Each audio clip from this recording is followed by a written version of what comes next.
Hi there, it's your second favorite DP right here, okay? No, that's Deadpool, you silly little Hufflepuff. Anyways, I'm gonna need you to shut up that pretty little mouth of yours and pay attention because the show's about to start, alright? And, I don't know about you, but I know who's my vote for sexiest ex-soldier turned pop culture show host. Alright, enough foreplay, let's get on with the show.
Every week's an epic feat. They shed light on what's the trend. When will the madness ever end? From movies to the latest shows, you never know how far they'll go.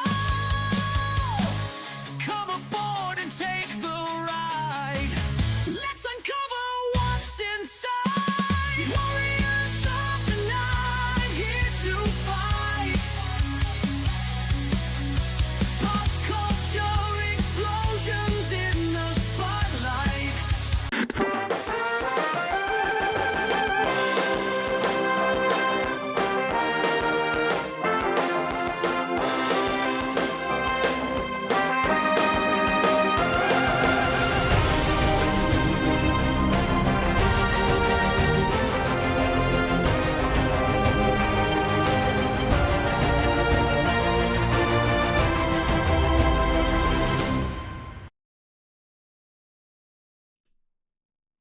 Hey, everybody, welcome, one and all. It is Tuesday, October 21st, 2025. This is episode 219 of Pop Culture Warrior, this show where I stay up to date on all the ins and outs of what's happening in pop culture so you don't have to. I am, of course, CQ, the Pop Culture Warrior, but least I do this alone. No! Does the saying go, lo, I walk through the shadow of the valley of death. I shall look at pop culture, not solo, but with someone. Ladies and gentlemen, let's bring him on. Mr. Mad Mike. Woo! I'm here. Made You it. did it. You did it. We did it. I'm here with the Cock Slayer. We did it. Good night, everybody. Good night. we it. did it. Successfully launched the show. No one said we had to do a certain time limit. Hey, everybody, tuning in. What up, Tom? Jim? Never alone when you have a myth muffin next to you. Yes. What up, Ben? Hey, how you doing, man? Let's see. Keith King, Sports Bar. Thanks for tuning in, guys. So much to talk about. So much to talk about. I don't even know where to begin. What's this box here? We'll get to that. What I actually want to talk about first is this. Ladies and gentlemen, I have it. The Xbox handheld. The Xbox Rogue Ally. Not the X. This is awesome. Actually. Don't drop it.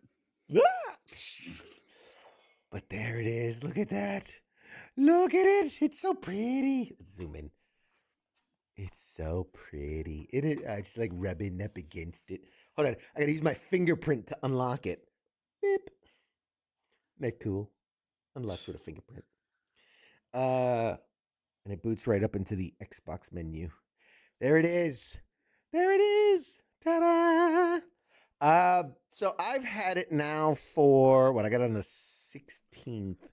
I've had it for 4 or 5 days. I've been trying it out, playing games. Is it worth the money? I think that's the first and foremost. The white version, the Ally, not the Ally X, which is the black version. The white version goes for $600. I'm not a tech review channel by any means, but I will say I've played with it. I've tried it. It's surprisingly light. I thought it'd be much heavier. It's surprisingly quiet because basically what it is, it's a PC built into a handheld. Like if you listen real carefully, you might, let's see if you hear. Nah, I don't think it's going to pick it up. No. But there's like a little tiny fan. There's fans inside keeping it cool. But it runs the Xbox UI, but you can easily jump. See, if I just hold this down, I can boom. That's just a Windows desktop. You have a PC. And so the really cool thing about it and what separates it, like as an Xbox, it's good. It's a good enough. Is it worth $600 to have some of the Xbox games available to you? No, it's not. But where it's worth it is obviously if you have the Game Pass Ultimate, so you can like stream 500 games, all this stuff, that makes it worth it. But also it's the fact that with just the touch of a button, let's see, I can pull this up and there you have it. I've got my Steam library, my Epic Games library, my what's that one? EA, Ubisoft, like all the streaming services. So any game that you have on your PC, you can play on this. So I could be playing Sony's Spider-Man right here on my Xbox Royale. Have I done it yet? No. Because currently it's still $60. Even for the original Spider-Man game, it's $60. Wait till they have a sale. On the holidays, they put everything for like 50% Black off Friday. or more. Yep. So I guarantee you, once that sale hits and that price dumps down to like $20, $25, boom, I'll be playing Spider-Man right here in my hands, in my handheld. So yes, I do think it's worth it. Some games that you own, you're able to install directly onto it, so you can be playing offline. Some games you can play via what they call the game streaming, so you need to be connected to the internet through Wi-Fi in order to play those games. So like Assassin's Creed or what was the other one? Battlefield. I can be playing. What was that? Did you turn on your Xbox? Or was that me? I don't know. That's you. That wasn't me. That was weird. I swear I heard it in the background. Try your thing. So what? Okay, so Phil wants to know what's better, this thing, the Xbox Rogue Ally X, or the Steam Deck. I mean, I'm gonna say this one because the major, like, they both do everything the same. The big difference is this connects directly to your Xbox library and things like that. So it's just it's the Steam Deck with that. But I the one thing I gotta say, I'm a as a guy with really bad nerve damage in his hands, obviously, I love the ergonomics of this. It's my biggest issue with like the Ergonomics. Switch. The ergonomic, like the hand feels good. There's buttons here, there's buttons on the top. Like it just I was holding this for like a couple hours messing around with it, and it just feels good to hold. It's like holding a really big Xbox controller. So I do that is a big difference for me. Hey Matthew, hey Michael, how you guys doing? Let's see. How's the Doom experience? I haven't played Doom on it. I should though. How much pH has this thing seen? Oh, none yet. None yet. I might try that now though. That's a good idea. And yes, you can play Minecraft on the go. Yes. All right. So that's that. If you guys have questions about the Xbox Rogue Ally handheld device, let me know. Happy to talk about it. I don't want to spend too much time on it. Last. Like That's the battery? like rechargeable battery, right? Yeah. Yeah. It's a rechargeable battery. Dude, I've charged it once and it still has a little bit of battery left.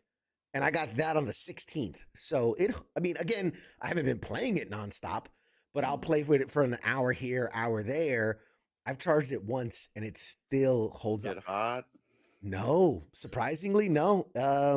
When I was down, so the one, and it's not a downside. Imagine you just got a brand new computer. What's the first thing you have to do is install all these like updates. And so like the setup, I swear to God, took like 5 hours just because it downloaded a shit ton of updates, a shit ton of like drivers, like just everything all at once. And then because like if you want to add your Steam library and your Epic library, you have to download those, then run updates, then download so the setup felt like I wanted to play. I wanted to play with it, and it took forever. But once you got that past that, like it's been a dream. But yeah, so the battery's life's good. It doesn't get hot. Like I said, when it was downloading like 15 things at once, I heard the fans pick up, like it goes zzz, but it's to keep the whole thing cooled down. But other than that, it's dead quiet. It's got built-in speakers, which are really good. It has remote play. It has Bluetooth. You have 2 different USB-C ports, one for charging. I guess one you can like connect to a monitor or something like that. Yeah, man, it's good. It's great. I really, really, really like it. Have you seen the Splinter Cell show? Not yet. Yeet. But, okay.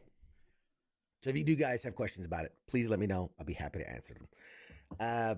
The other big thing, while we were gone last week, New York Comic Con happened. And I know I feel like I say this all the time, but this con experience was the greatest con experience I've had, because I feel like every year we do it a little bit better. We have a little more access. We get invited to a little more things. Like you might notice, I'm rocking my Cold Slither concert tee. We'll talk about that a bit.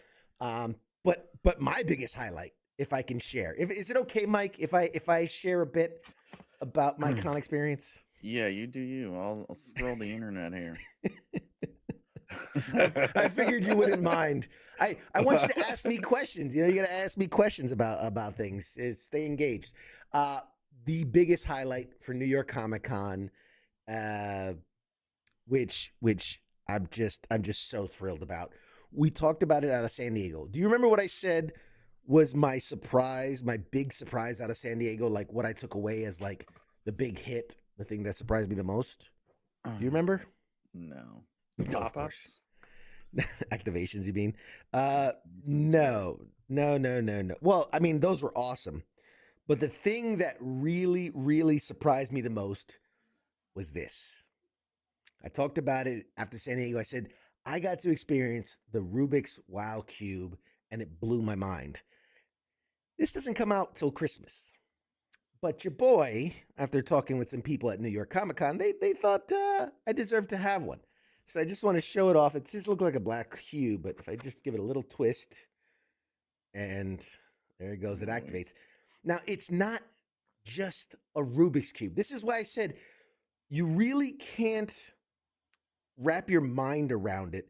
It's like if you had a flip phone and I was trying to explain to you, you'd never seen an iPhone, and I'm trying to explain it to you, right? You're like, none of that makes sense. This is a device you have to touch. You have to physically interact with it to really understand it. It's more than just, electrical or digital Rubik's Cube, right? Because I can do that. Let's see if I can do this on the fly. Come on, there we go. So I can. It's like an iPhone, but it has apps and things. But just like this, boom, I switch. Hey, it's a Rubik's Cube, and it plays just like a Rubik's Cube. See? Boop, boop, boop, boop, boop, boop. I just realized the colors aren't coming. That's green, but I think the chroma key is yellow. It's coming out weird. But anyway, so I could do a Rubik's Cube. That's easy. But let's go back to the main menu. Now let's do something like, let's do this one. And it's all gyroscope. It's not touchscreen. It's haptic. It has feedback, and it's got gyroscopes. So it's very intuitive. Come on. Seems they got some kinks to work out here. Again, this doesn't come out till Christmas. This is an early prototype of it. So for what it is, hey, look, it's an aquarium with fish. Nice. And then that little live fish. And the top is just water, but from the side, it's an aquarium. It does so much. It really does. I want like a good example. You got games like, can you do? Yeah, Cut the Rope, Magic 8 Ball. There's nice. word connections. You can put it in like a nightlight mode. There's Space Invaders. Can you pick the games on there, or is it just preset? It's just like an iPhone, where when you get it, it will be preloaded with games, but they have a store. They have an app store, and you can download games. There's games that are, and most of them are free. There are some that you pay for. Obviously, the better stuff. Trademarked ones. Yeah. Let's see. What's a good? There's the gems. Like Pac-Man on there. That's the thing. There's so many games. There's a game that you're creating a maze. Think of like Pac-Man, where it's following a path and you're adjusting the path as you go along to keep it going. There's so much. There really is so much. Right now it's loading into more games. This is so fucking cool. See, like there you go. Follow this link to download more games. Cool. It is so freaking cool. I've played with it nonstop since I got it. My son, who's 8, really, really loves it. He literally will get off his tablet and be like, "Dad, can I play with the cube?" And he'll get off his tablet to play with the cube. Nice. So and there's so much. I've talked with the developers. We're gonna have them on. We're gonna have them on at some point closer to launch. And we'll talk. But I've gotten to talk to the guys and get to know them, and they have so many things planned for this device. There's like a little. This is just like if you wanted to make like a little night light. Or like have it on your desk as a trippy little lamp or something. Yep. Yeah. And twisting it will change the colors and patterns and things like that. That's cool. Yeah. It does have a nightlight feature. There's speakers in this. Now I turned it off just because I didn't want to be annoying on the show, but it can play music. It can connect Bluetooth. Oh, nice. It can in the updated versions, it's gonna have a built-in mic so that like me and you could, because we're connected to the server, we could be competing each other in a game and be able to talk to each other while we're playing. So there's so much. There's going to be a peer-to-peer connection. This is the early version. The later versions, you'll even be able to pull them apart and have individual cubes, and it will still work because they're each individual their own computer. Huh. And so you'll be able to like they show me you break it apart and then you can lay them flat and it can be like a game board. Oh, And that's so cool. all these would like imagine like if you open this up and lay them all flat, there'd be a digital game board that can, you know, whatever. You can get a second one and connect them together. Like it's infinite what you can do with this. I imagine, remember when like iPhone first came out and the App Store was like 10 things. It was like the flashlight, the whip sound, the drinking the beer thing, and people were like, "Oh my god, this is incredible." Right? And we had no idea where it would build to, and now it just makes sense that you have billions of apps. That's what I think is going to be this. Right now it's cute. There's some fun games, there's some challenging puzzle games. One of my favorites is 2048, which the developer told me few people in the office, in the development team, few people have beat that game. And I made it my life's mission to beat that game. And I have pictures and video of me beating it after like 4 hours of trying. Like it's tough. It's a tough game. But anyway, I'm very excited to see what the future holds for this device because, again, it's infinite possibilities. And I think it's only going to get better over time. Like much like the iPhone, I think it's only going to get better over time. I'm gonna put it in sleep mode. Boop, and there you go. So that's the Wow cool. Cube. It's fucking cool, man. I really, really, really like it. I can't wait to play Battlefield 6 on the Rubik's Cube. That's us. Yes. Fun Well, that up. there's for those that are into computing, there's like this old thing of where like, can it run, what is it, like the original Doom? Is it Doom? No, Wolfenstein. Like, can it run Wolfenstein or Doom? One or the other. And people will literally, like, they'll take like the T1000 computer, or not the T1000, that's Terminator. Is it fucking Terminator or something, this bitch? God damn. The don't old, use that remember shit. those, the Turn it calculators? off. The old digital calculators, like they would run Doom on that and like try, or on an old Tamagotchi, you know? So I'm sure someone will eventually hack it into playing Doom on here. But like the idea that they're going to have apps where like you could have your stocks, Bitcoin prices, and just have it on your desk as like a little up-to-date, display. I could have it in the background and showing different anime clips. I could, if I'm a game streamer, I can connect it to my stream and it could have my kill count, my ammo, my, what's my secondaries, like, and it could be just right next to me on the screen and like show my stats and things like that. There's so many things you can do with it. And really the sky's the limit. And they're making, it's open-ended. So there's an SDK, a development kit, software development kit available. So you download that and you can make your own games. I have this idea for a game that I really want to build. I just got to take my time with it and do it right. But I think it'd be super cool and a lot of fun. So there's that. I can know it's video on you could probably get it to play adult videos on there, if that's It's really tiny. that's just, you really have to squint hard. There's another feature that they're working on, which is really cool in that right now, each screen is independent of its own, but there's a way to get them to work cohesively that you could make almost a 3D image. So like, the Times Square billboards that they're curved, but they almost look 3D, like it's jumping out. So to do that, so that like this side and this side, so you would almost have a 3D effect. And because it has a gyroscope and an accelerometer and all that, like as you turn it, the video's turning to make it look like you're looking at a 3D effect.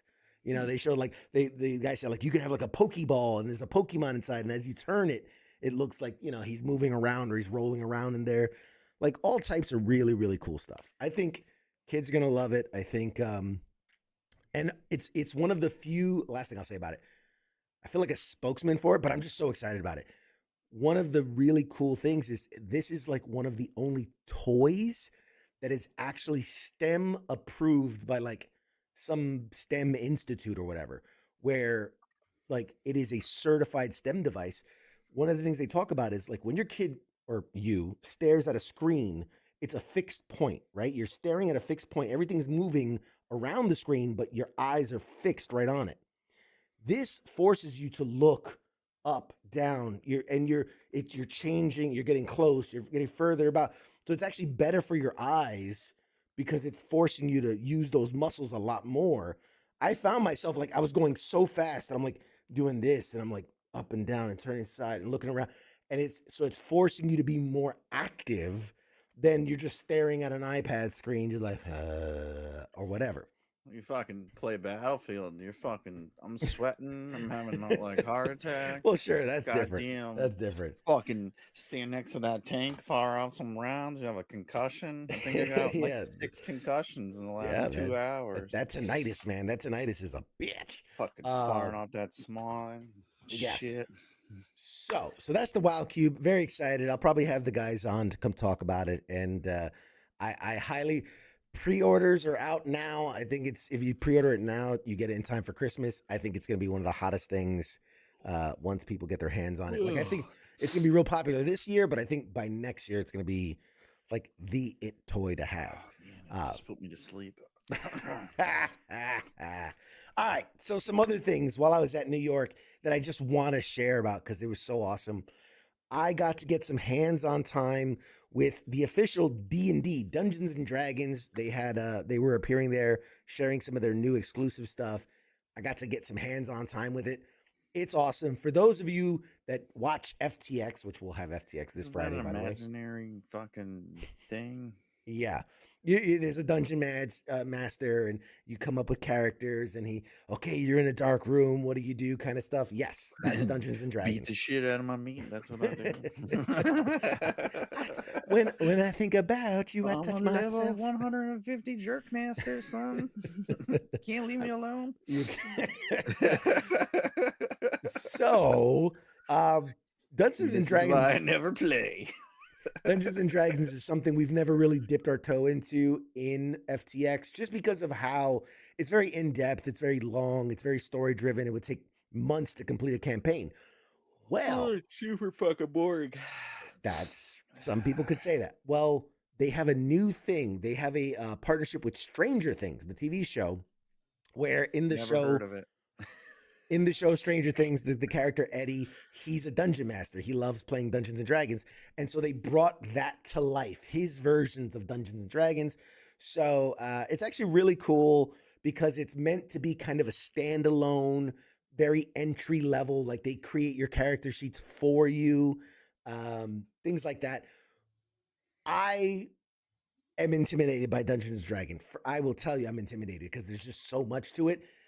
This is something just Stranger Things, like you're just playing in that world. You're playing in the Dungeons and it is Dungeons and Dragons. Only be like those kids or whatever, maybe the cop or the mom. I've only watched season 1.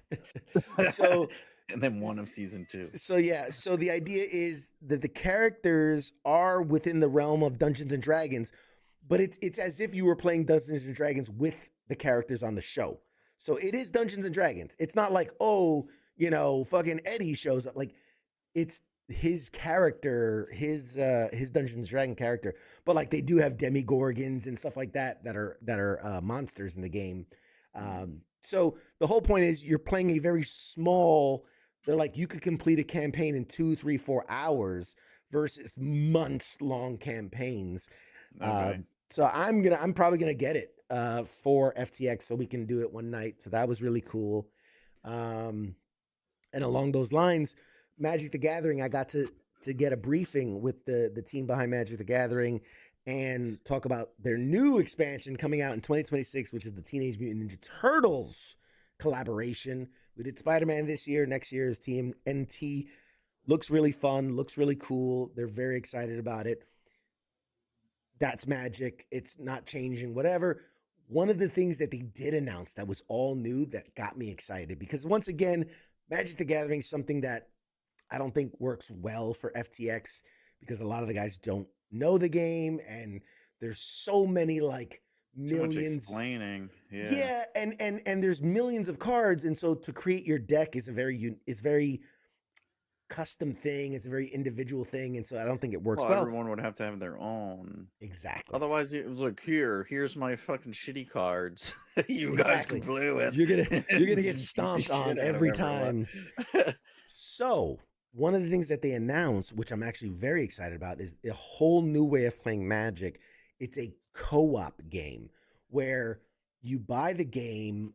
It has 4 decks plus like a boss deck. And so you and up to 4 of your or 3 of your friends, 4 people, are playing as the turtles, and you're going up against Shredder and his deck. So you're playing the game, not playing each other. You're co-oping against the game. So it's kind of it's Magic because it's all of the rules and regulations and how you play Magic, but it's just a whole new way to play it where instead of it's a one-on-one, it's a co-op versus the game itself.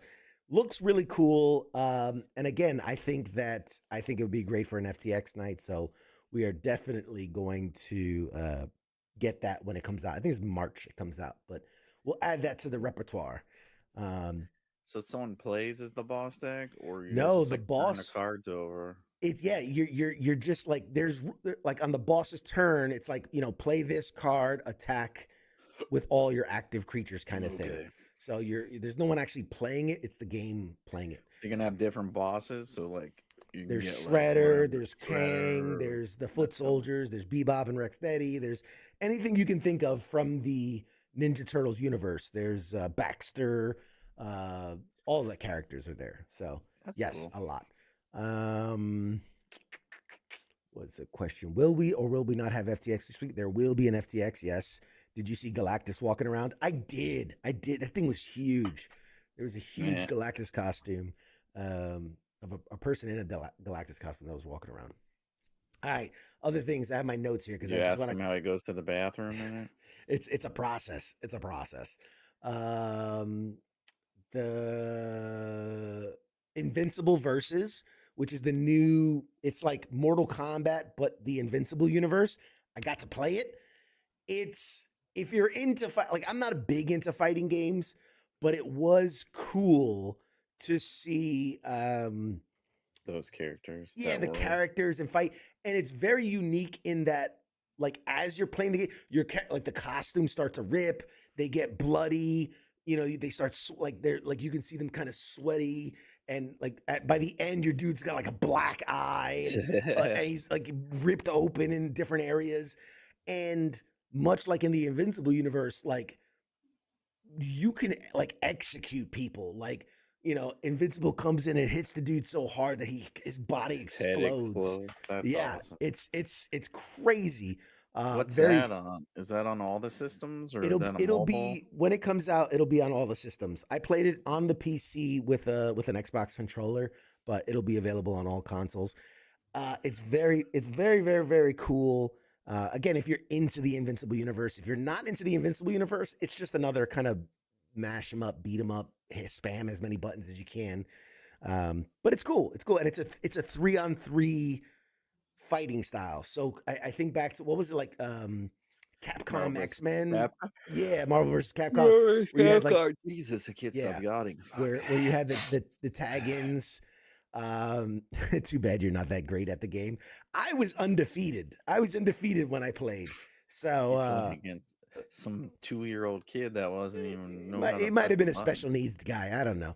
But some bald-headed baby. But yeah, it was cool. I think again, if you're into the Invincible universe, if you're into fighting games particularly, I think it's really good. Each character very much has their own play style. There's tag ups because you're that 3-on-3. There's like these tag up moves.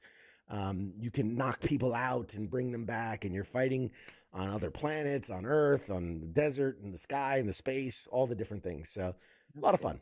I enjoyed it. What else? So yeah, D&D, Visible Wild Cube. Got to meet Ronda Rousey and talk about her new series. It's a graphic novel called Expecting the Unexpected, something like that. Something like that. It's interesting premise. And to her credit, I gotta say, she's really taking it serious, because you'll see a lot of celebrities who come into the graphic novel world because they're like, I got a cool story, and it's like it's about themselves as a superhero, and you're just like, well, that's not creative. You know, Kiss fighting a dragon or whatever. You know, you're just like, It's that's stupid. yeah. She put a lot of work into this. Apparently, as I was talking to her, she was telling me how, you know, she had originally wrote a screenplay for it. It's supposed to be a movie, and you know, she said, you know, Hollywood right now, it's just really hard to get things done, and they don't want to risk, you know, certain things. So she goes, as she was working with WWE, she was working with a lot of the writers who write the scripts and write the storylines and all that. And they were like, you know, this would make good as a graphic novel. And so they reshaped it and they sold it. And you know, it's actually it's an interesting premise. You know, it's about an assassin and accidentally gets pregnant and has to figure out like how to be an assassin while pregnant and while trying to, you know, bring a kid into this world and all that. And so we'll see if it catches on, but it seemed I read the thing on it. It seems like it's all right, something different. yeah. Who And publishes that? Is that IDW? Do you know? it Do you was remember? AWA, which is like a Oh, newer, never heard of yeah, it. it's a newer indie book, whatever. The cool thing about it, and I got an early copy of it. The fight scene, you know, in most comic books and most graphic novels, the fight scene is like punch here, and then in the next panel, it's like a flying kick, and you're like, wow, how did we get from here to here?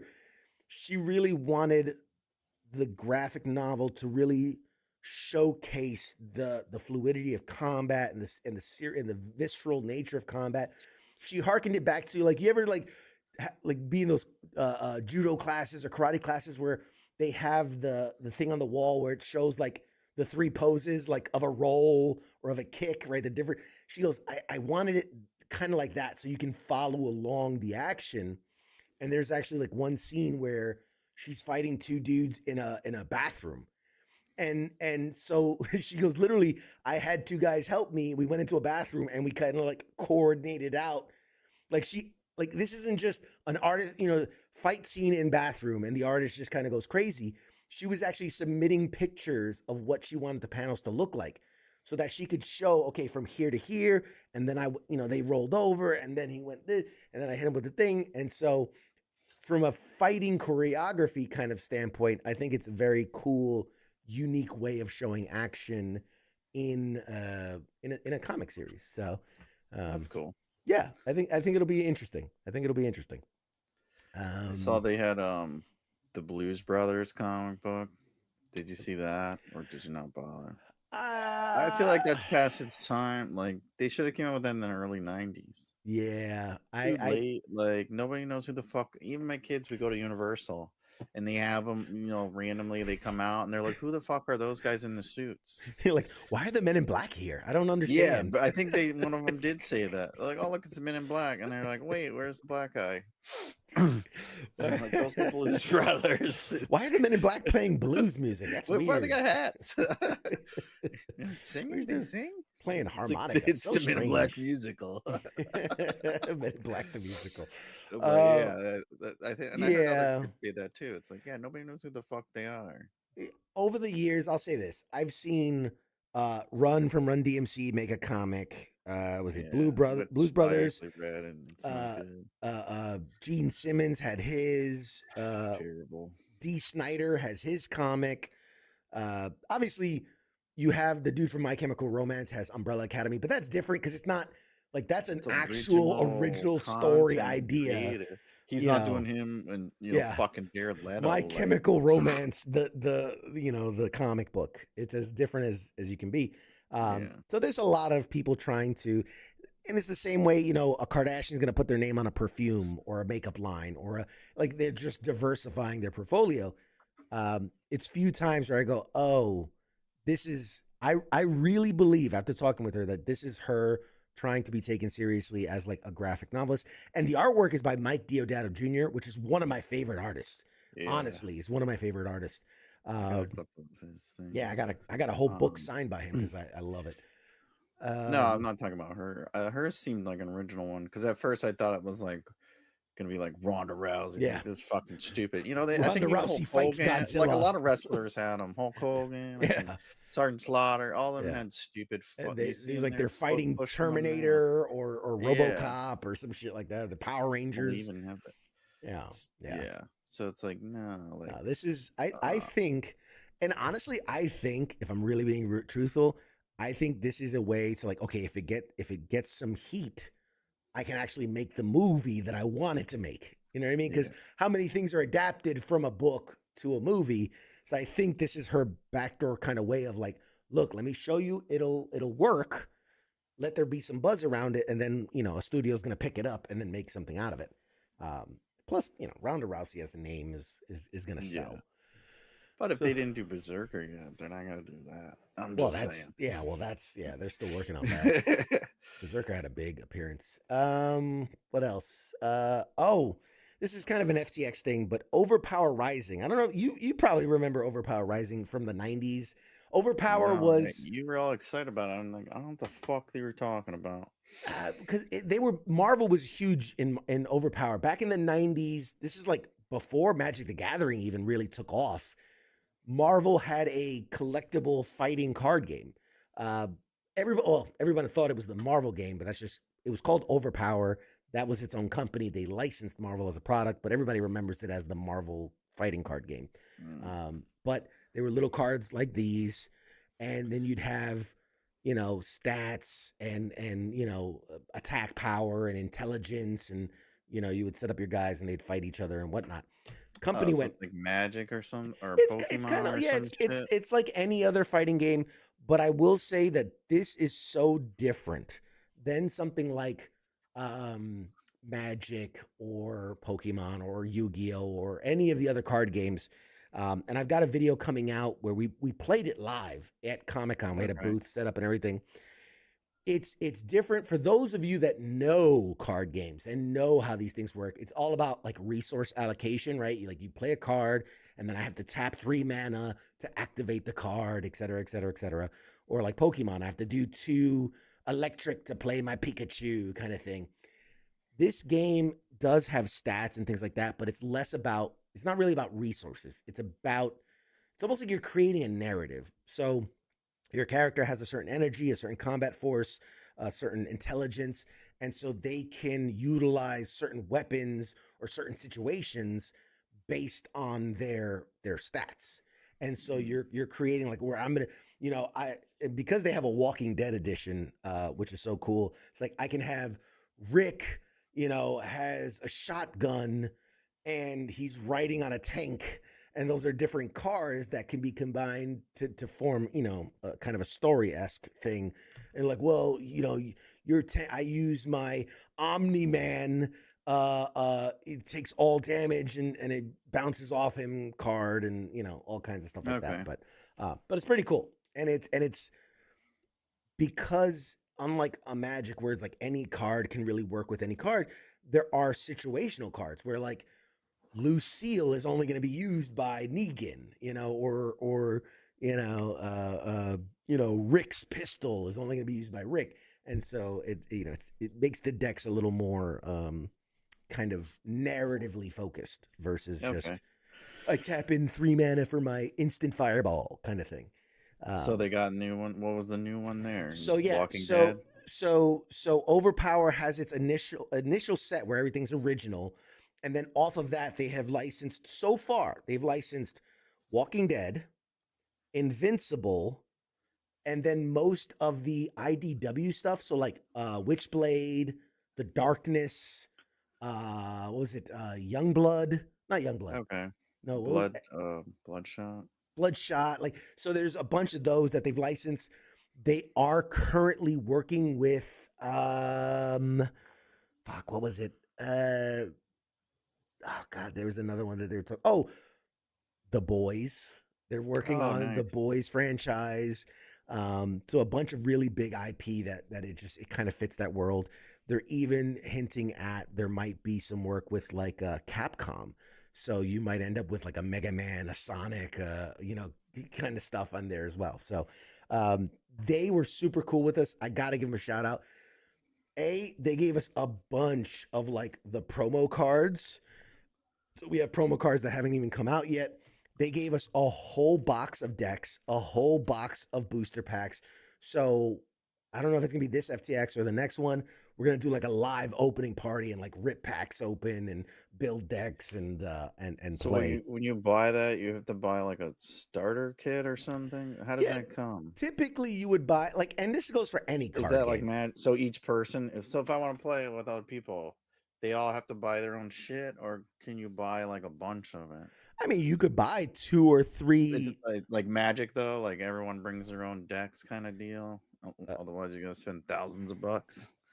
One second.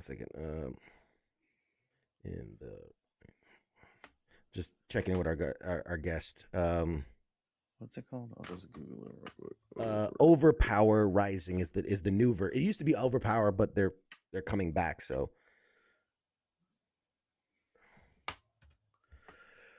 okay, cool. So, all right, yeah, our guest is standing by, so that's great. We'll get him in here in a little bit. What was I saying? Sorry, I lost my train of thought. Yes, so Overpower Rising is coming back. It's gonna be awesome. They gave us a bunch of stuff, so we're gonna use it for FTX, and then we're gonna give away a bunch of stuff. Play mats, card protectors, decks, booster packs. I mean, they showered us with stuff for you guys, and very excited about it. You could print decks. Nice. Yeah, you can. Yeah, they call them proxy decks. You can actually just print out cards and use them. There's an online, I think it's like TRG, something like that, where you can play digitally. You can play the cards digitally. So it's like, if you play any card game online, it's like that. Yeah. So I think that was most of the stuff I wanted to cover. Couple quick things. I want to get into this. What's in the box? Yes, what's in the box? So one of the things that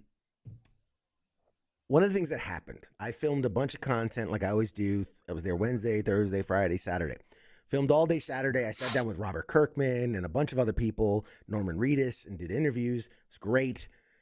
At the end of the day Saturday, well, almost the end of the day, it was like late afternoon Saturday, I was, I had my bag and I had all my stuff, and I put all the gear down, and I was kind of rearranging things because I was carrying a bunch of stuff and I'm moving things around and I had the mics and the cameras, whatever. I go to pick up my bag. I go to grab the camera. It's gone. Somebody swiped my camera, which is a GoPro on a little stick with the little, so like the GoPro, the charging handle, the little receiver for the microphones, gone, which is like fucking $1,000 worth of gear, just right there alone. So kind of a bummer on Saturday. Lost all the footage from Saturday, and it was kind of a bummer. So I ran around, tried to find it. I went to Lost and Found. I did all that stuff. I left a little incident report and all that. Still nothing. It's gone. Whatever. In my depressive state, I decided to do a little retail therapy.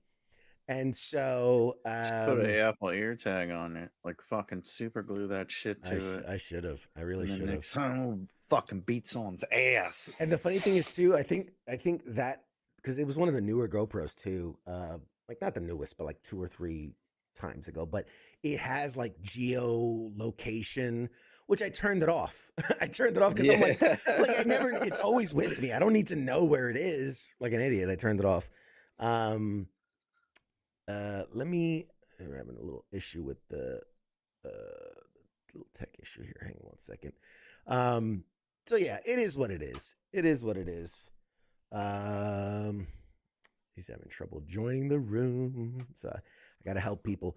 Talk a little bit about New York Comic Con for a second while I send that out a message. What do you think? Why'd you miss it? Tell the people why'd you miss it, first of all. I missed it because I went to see Everclear with Local H and Sponge. Gross. Some great bands from the early 90s. I bought the tickets like a year ago when they came out. Second time I saw Everclear. Well, that was a fantastic show. First time I saw Local H, which I didn't realize they're from Chicago. I guess they play there all the time, so I might have to see if they're playing next time I drive through there. And then I went fishing on Sunday, so slayed some snook and catfish. All much better. And then I was fucking posting all your crap. They kept sending thumbs were hurting there. Yes. Did a lot of cool shit. The Marvel stuff, which we posted about, we didn't even talk about. There's all kinds of God, I want to talk about the Marvel. I don't think they were going to have anything there. Like, that was one of the other reasons why I was like, it's not that big a deal because they haven't really been going to Marvel. Yeah, the Marvel like movies, Marvel Studios didn't have a presence there, but Marvel animation and TV was really, really, really popping. A bunch of stuff. So real quick, before we get to our guest here, I got to do this. So I was saying I was bummed out.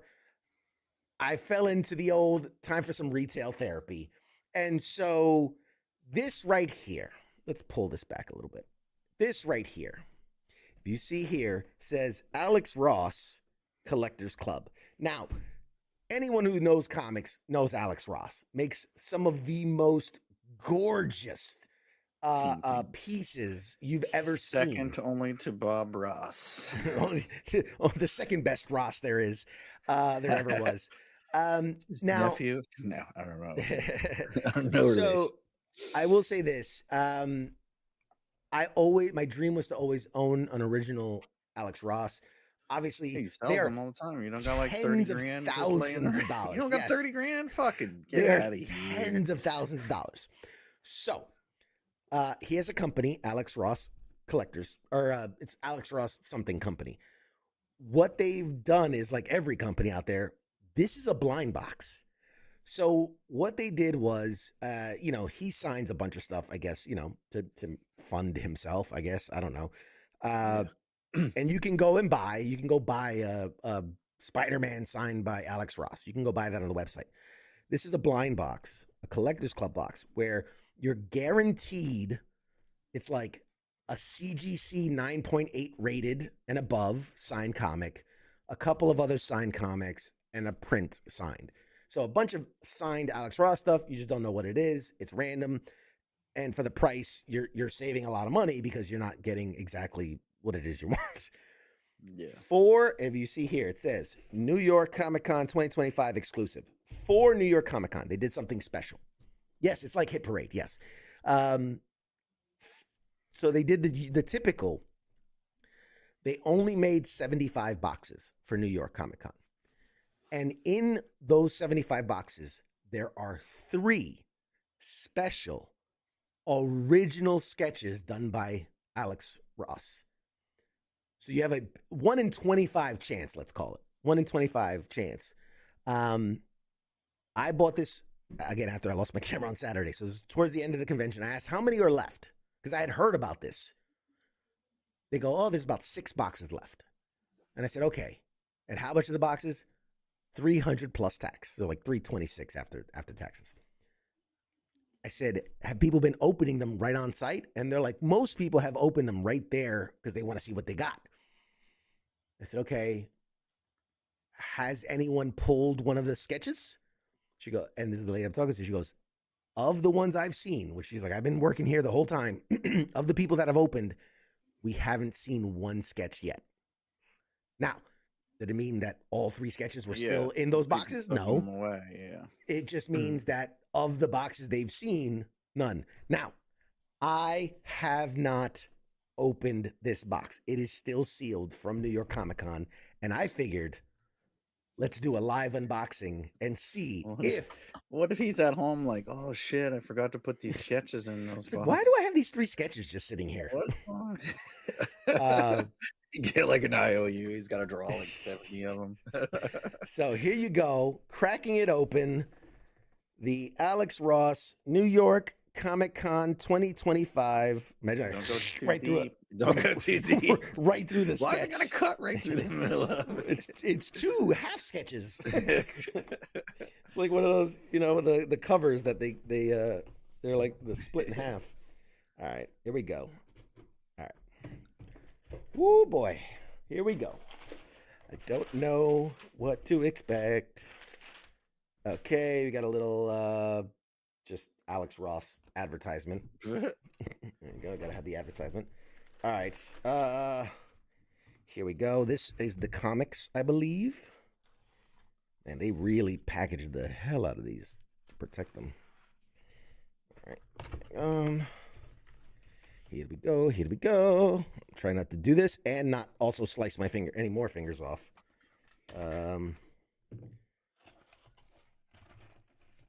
Oh, okay.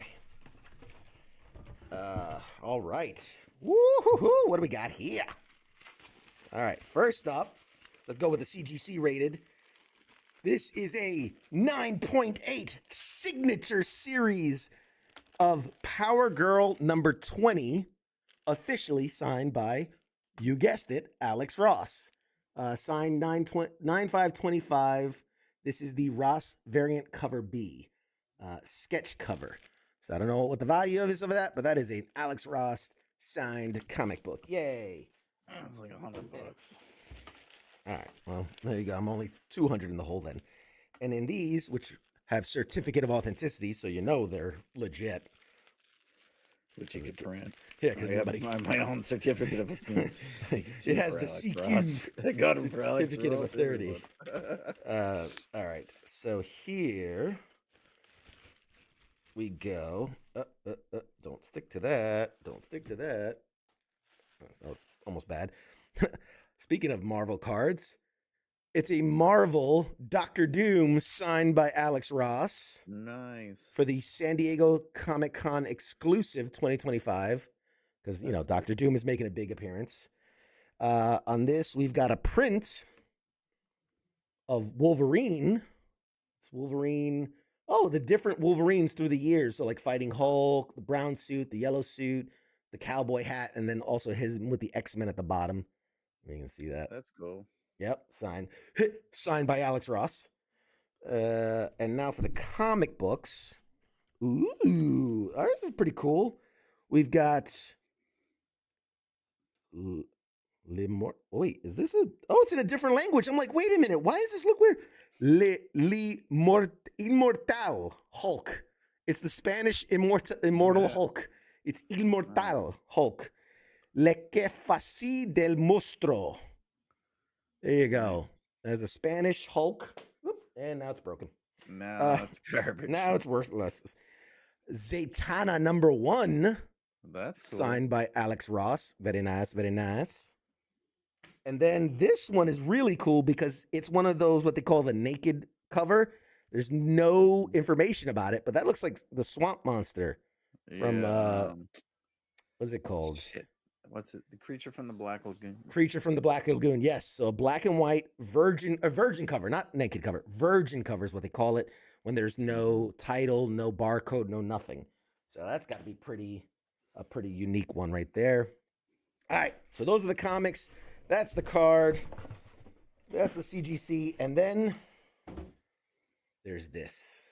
Sketch cover. This could be. Original sketch, whatever. This very much could be. Dude, it'd be so awesome. It's like a big cock or whatever he drew. Shut up. All right. Just a big old dildo. Hey, if it's signed by Alex Ross, I'll take it. It's just the fingers giving you the middle finger. Yeah, I need one of those. All right. I got to be very careful to cut the side without. Slice right through the paper. Yep, without slicing the paper. I'm just putting the tip. I just put the tip in. Went from a 9.8 to a 2.3. I'm going to take a peek. Oh, wow. It is not an original, but it is a Green Goblin art piece by Alex Ross. Print. Yes. Very pretty. That's pretty cool, yeah. Very cool poster, which I'll probably be giving away on the show because I don't need 52 different items signed by Alex Ross. I'll have to cut this thing out, but there you go. It's not the original, which would have been nice. Would have been nice. Just making sure there's nothing hiding underneath it. Nope. Yeah, it is just the print, the Alex Ross print. But there you go. that was our live unboxing. I think I got some pretty cool comics. Some pretty cool Probably got small your money's prints. worth easily. Yeah, mini prints. I don't know what cards. a print of his goes for. What are those big ones? He probably sells those for like $100, right? Something like that, 50 or more. Yeah, if it's a print. And then to sign it, it's probably you get one of his comics signed, it's like $200-300. A 9.8 signed is going to be a couple $100. Yeah. And then prints and all that. I definitely think you get your money's worth. It's just you're not getting maybe the characters you want, or the specific ones. That's kind of the big thing. All right, we did that. Was there something else? Oh, yes. Before we toss it to a break, I've got some cool things I can share because everyone always wants to know what goodies did we get from New York Comic Con? Well, these are things that will be given away as part of. What was the theme? I forgot this year. It was like Halloween. Yeah, it was like Halloween. So everything was pumpkins and ghosts and stuff like that. It was like very Halloween-y theme. Halloween-y. So these are going into the giveaway pile, which my goal this holiday season is to get rid of everything. I want a clean house. So these are all things that will be given away, starting with one of the things that I think is the coolest, and it is this jacket, New York Comic Con exclusive jacket with the red and blue trim. And what's really cool is it looks like just thermal. Yeah, it looks like it. But if you look very closely, the stitching says NYCC. NYCC, yeah. Yep, that is the stitching all over the jacket. You got a little elbow zipper. Got that Elbow zipper on the zipper. elbow. Yeah, man. Gotta get Cut that. some people's cheeks open. Yeah. Fucking Peaky Blinder style. And this thing, let me tell you something. It heats you up. I put it on for 5 minutes and I was sweating. Oh, you fucking sweated in it too? What? Actually, Nice. I didn't. Game used? I didn't because I have 2 of them and I'm keeping one. So I'm keeping one, and this one is the giveaway one. Never mind. So I don't want it now. Then. We will be giving that one away. Hey, I see our guest joined us. We'll be with you in 1 minute. Just a couple of other things I can tease. Some collectible items from New York Comic Con that we're giving away. This Puchita nightlight. I believe it comes from the Chainsaw Man series. I guess he has a dog with a chainsaw face, I guess. I don't know. But that's a Crunchyroll exclusive. That's a cool item that's going away. I have this whole big box of items that are look at it. New York Comic Con fan. Oh my God, look at that. Somebody's gonna go home with that thing. How cool is that? All right. Comics, stickers, bags. Oh man, there's just so much. Oh crap. There's so much stuff. Here's something unique that you don't see every day. This is given to us by the Bubblegum Kids. Their New York Comic Con exclusive 2025 is a Berenstain Bears sweater. Nice. As an actual bear. Who remembers the Berenstain Bears? My God. Everyone. Everyone our age. Yeah. But there's that. I've got really cool New York Comic Con T-shirts. Like I said, the theme was Halloween, so they got these like ghouls and goblin shirts. New York Comic Con swag bags. Let's see. Oh my God, there's so many things. They got pins, books, pens. Oh my gosh. There's all these like collectible card games, so like One Piece and Yu-Gi-Oh and all those. Oh my God, there's so much stuff. I've got Invincible versus Band-Aids. So the fighting game I was telling you about, what a great product placement for a fighting game. They have Band-Aids. That's pretty clever. Yeah. There's a pizza slice with New York City, like a little squishy pizza slice, and just a bunch of stuff, a real bunch of stuff that can be. We'll go through more of it later, but for now, we're gonna get to our guest here in a minute. But yes, so that's all the stuff we'll be giving away as part of our holiday exclusives here at Pop Culture Warrior. We've got that stuff. We got the stuff from San Diego Comic-Con. We got the stuff from MGS Con, which we'll be touching on in a minute, as well as, I think, Awesome Con and a few other things that we have. All of the U.S. Army WTF Moments, WTF Nation radio stuff. I mean, so this holiday season is going to be a blast. We're going to be giving away prizes left and right. I feel like Oprah. You get a prize and you get a prize. It's going to be great. It's going to be absolutely great. All right. With that, we're going to toss it to a quick break so I can go get my guest for the night. Mr. Mad Mike, are you calling it a night? Yes, I am. Well, we appreciate having you, man, as always. Do you want to say anything to the audience before we call it a night? No. It's a pleasure as always, sir. A pleasure as always. Man of few words. That's why we love him, ladies and gentlemen. All right, we're going to toss to a short break. And when we come back, we've got a legend joining us. It is the Colonel himself, Mr. Paul Eiding, will be joining us. So stay tuned, and we'll be back with more right after this.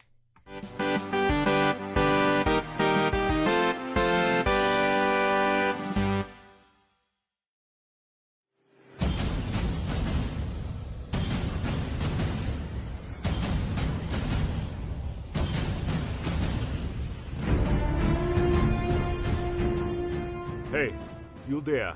Yeah, it is right, you. Let me ask you something, right? Where the hell do you think that you're going?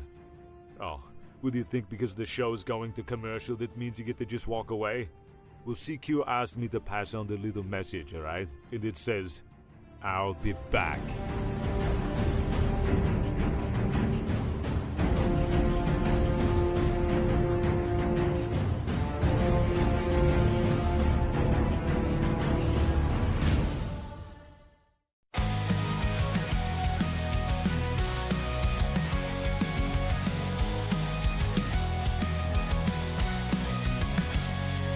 In the shadows of the city bright, where heroes rise and take the fight, there's a voice that breaks the night.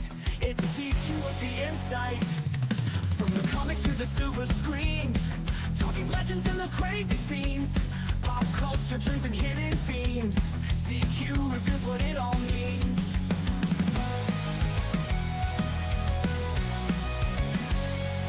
From the comics to the silver screens, talking legends and those crazy scenes, pop culture trends and hidden themes. CQ reveals what it all means. Pop culture warrior here to ignite, guiding through the tales of light. With CQ leading the charts so bright, we're ready for another flight. Pop culture warrior here to ignite, guiding through the tales of light. With CQ leading the charts so bright, we're ready for another flight.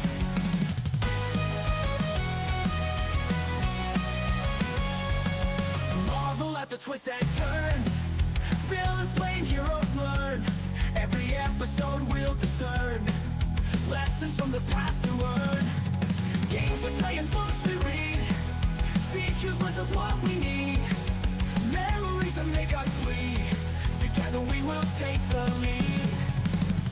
Pop culture warrior here to ignite, guiding through the tales of light. With CQ leading the charts so bright, we're ready for another flight. Pop culture warrior here to ignite, guiding through the tales of light. With CQ leading the charts so bright, we're ready for another flight.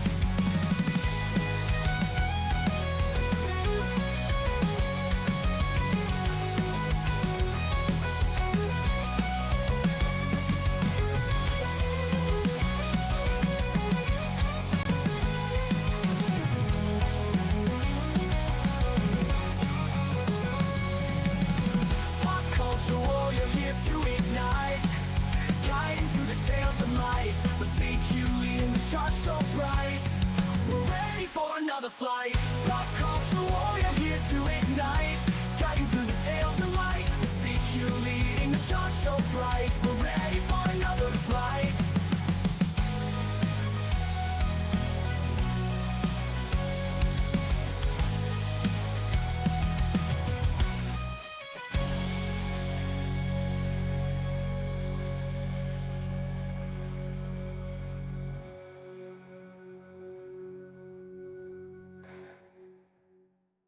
Hi there. You're watching Pop Culture Warrior. This is the way.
Hey, everybody, welcome back. Welcome back to Pop Culture Warrior. I am, of course, your host, CQ, and boy, howdy, I am so excited. And it's not because I crammed 3 energy drinks before going live. It is because my guest tonight is an absolute legend of voice acting. You've heard him commanding Snake as Colonel Roy Campbell in the Metal Gear Solid series, but that's just the tip of the iceberg. He's voiced characters in Ben 10 and Diablo 3 and StarCraft 2 and Skyrim and Fallout 4 and Up and Wally. Honestly, if you've picked up a controller or watched an animated show in the last, 30 years, you've probably heard this man's voice. So, I mean, I can't do it any better than the man himself. So, ladies and gentlemen, it gives me great joy and pleasure to welcome tonight's guest to Pop Culture Warrior, the Colonel. Everybody give him a salute. Mr. Paul Eiding, everybody. Yay! Hey. Happy to be here, man. How you doing? Oh, man, I am through the roof. I'm so excited. I've been looking forward to this conversation for a very, very long time. I mean, we met face-to-face 3 years ago. Yeah, it's been that long. MGS Con 1, and I mean, we hit it off right away. We were cracking jokes at each other, and I said, man, I need you to come on my show. I need to have this conversation with you. And, you know, you're a hard man to get a hold of. You're a hard man to get a hold of. Let me tell you, to pin down. How many times did we set this up and we have to change it? It's been a few times. You know what, though? It's out of love. You are a busy man. If I could share the story, the last time we bumped into each other, it was MGS 3, and I said, man, come on, man, we're always missing each other. And do you remember what you told me? The reason why is it's so hard to get a hold of you? No. How do I put this politely? You said you were what was it, BFG? I think it's BFD. BFD. Yes. And then for the folks at home, please, Colonel, what's a BFD? Well, wait a minute. I gotta set it up. Okay, please. Okay, so we have a dear friend who went to school with my daughter, and every year we have a holiday party. And this last year, our friend got married to he happens to be a stand-up comic. He came over to the house, and we had like about 60 people around at that point. And he said, "I understand that you're he was joking, but he said, I understand that you're important. And I said, no, brother, I'm not important. I'm a big fucking deal. Okay. So no matter, whenever he talks about me online or he calls or anytime I see him or he mentions me to anybody else, he said, oh yeah, Paul Eiding, he's a big fucking deal, man. That's right. So that's why I BFD. threw that at you. I almost hit the floor God. when you told me that, because you're like, listen, man, it's hard to get a hold of me. I'm a BFD. And I'm like, Big fucking BFD? deal. I'm a big fucking deal. I was like, oh my That's God. why I get the medium bucks, man. I love it. I love it. My God, this is going to be so much fun. Let's start off the same way we do with every guest. What is your military connection? I was in the 3rd ID. I was in from 66 to 69. Went in at Fort Jackson from Cleveland, Ohio. First time on an airplane was to Fort Jackson in the rain on a prop. I was fucking terrified. Went to Jackson, and then they sent me down to Fort Gordon for basic. And Signal Corps, they were talking about, maybe signal. And then the Army decided, well, let's send him to Fort Belvoir, Virginia instead. So I did AIT at Fort Belvoir, where that was one of the places where you would ship after AIT to Nam. And I said, okay, all right. They wanted to go. The sergeant in charge wanted me to go to OCS, Officer Candidate School. And I had already been told by some of the grunts around that no, you don't want to go to OCS because you come out of 2nd Louis and you go to Vietnam and you're the first one to get shot. So I said, no, thank you. So the Army instead sent me to Germany. And that's where I was with the 3rd Infantry Division. 1st to 7th for a while, and then they shipped me to where was I?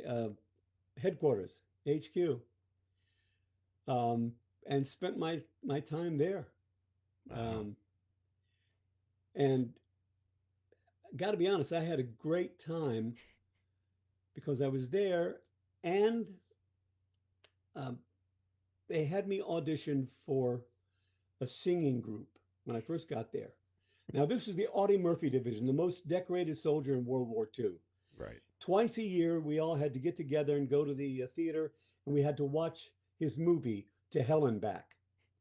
So there we are. They said, anybody play an instrument or sing? So I raised my hand. They sent me into a room, and there was a guy sitting at a piano, and he said, okay, don't tell me names. I'm guessing names today.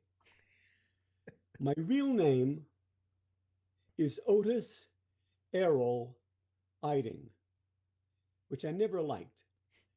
So he said, oh, man, okay, you look like a Paul. And I said, cool.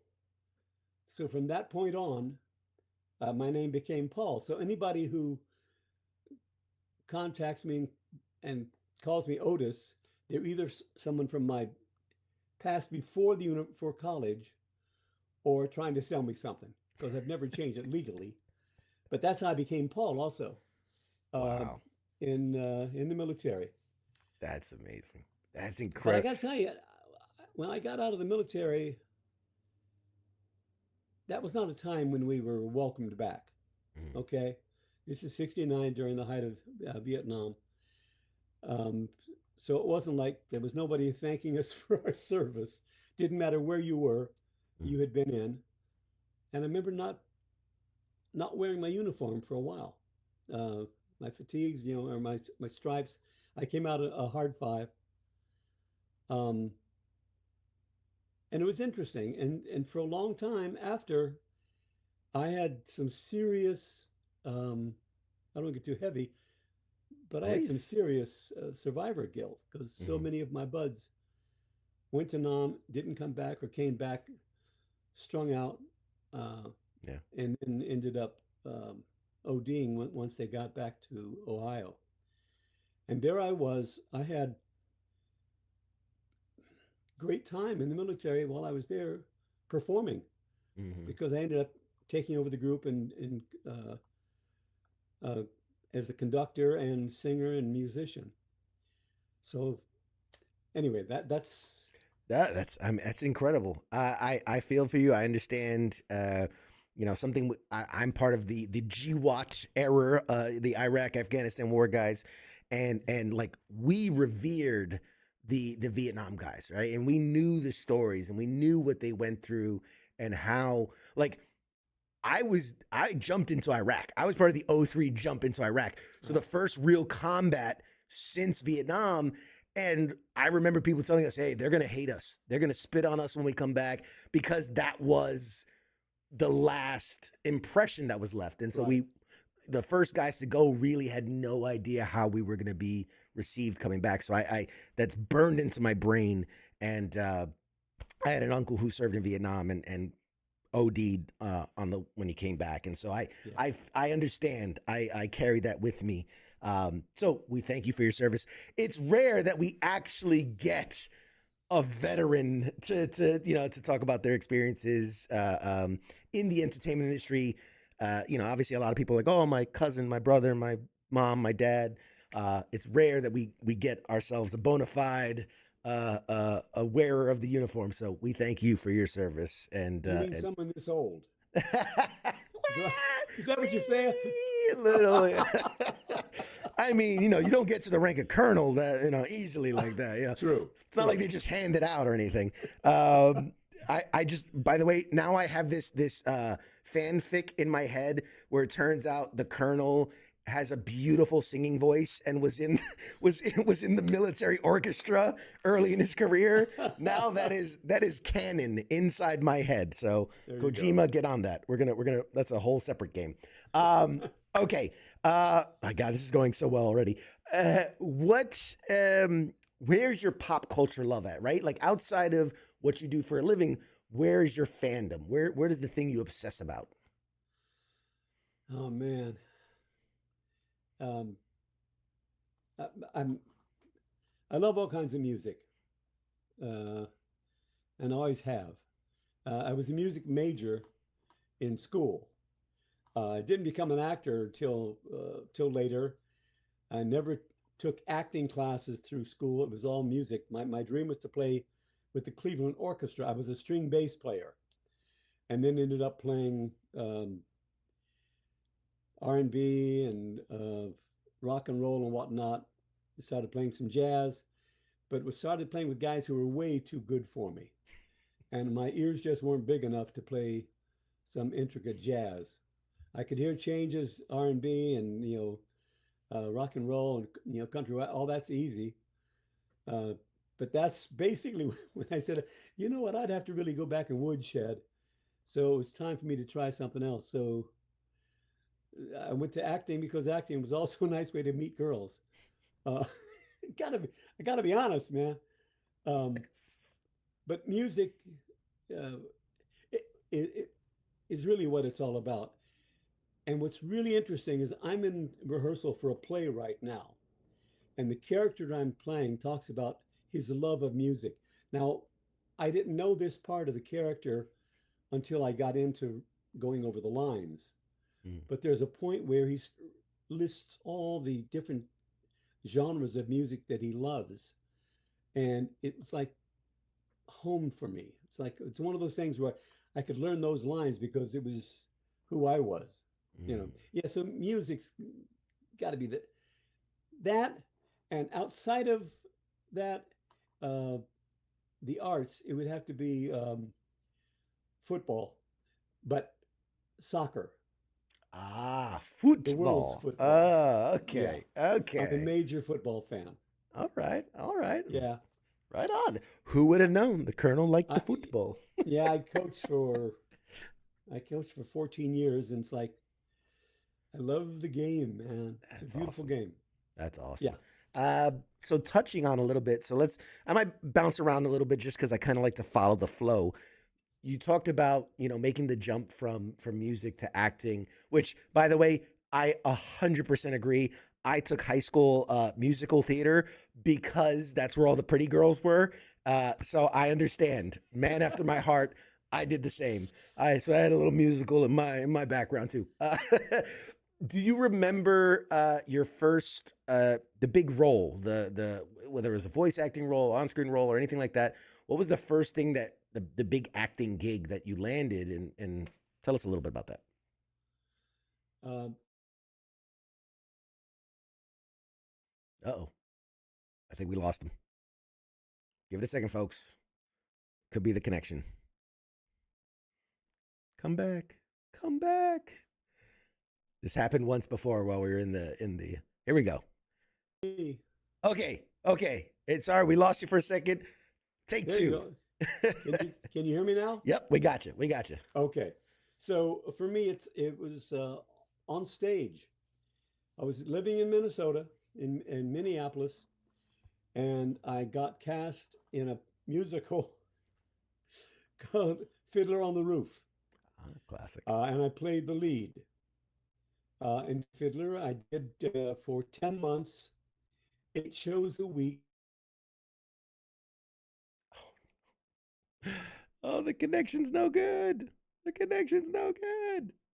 Sorry, folks. We're doing the best we can. It's a bad connection. I forget where he said he was located. Come on. Am I breaking everything? Yeah, I think it's just a really bad connection, but that's okay. We roll with it. We do our best. So Fiddler on the Roof, you were the lead.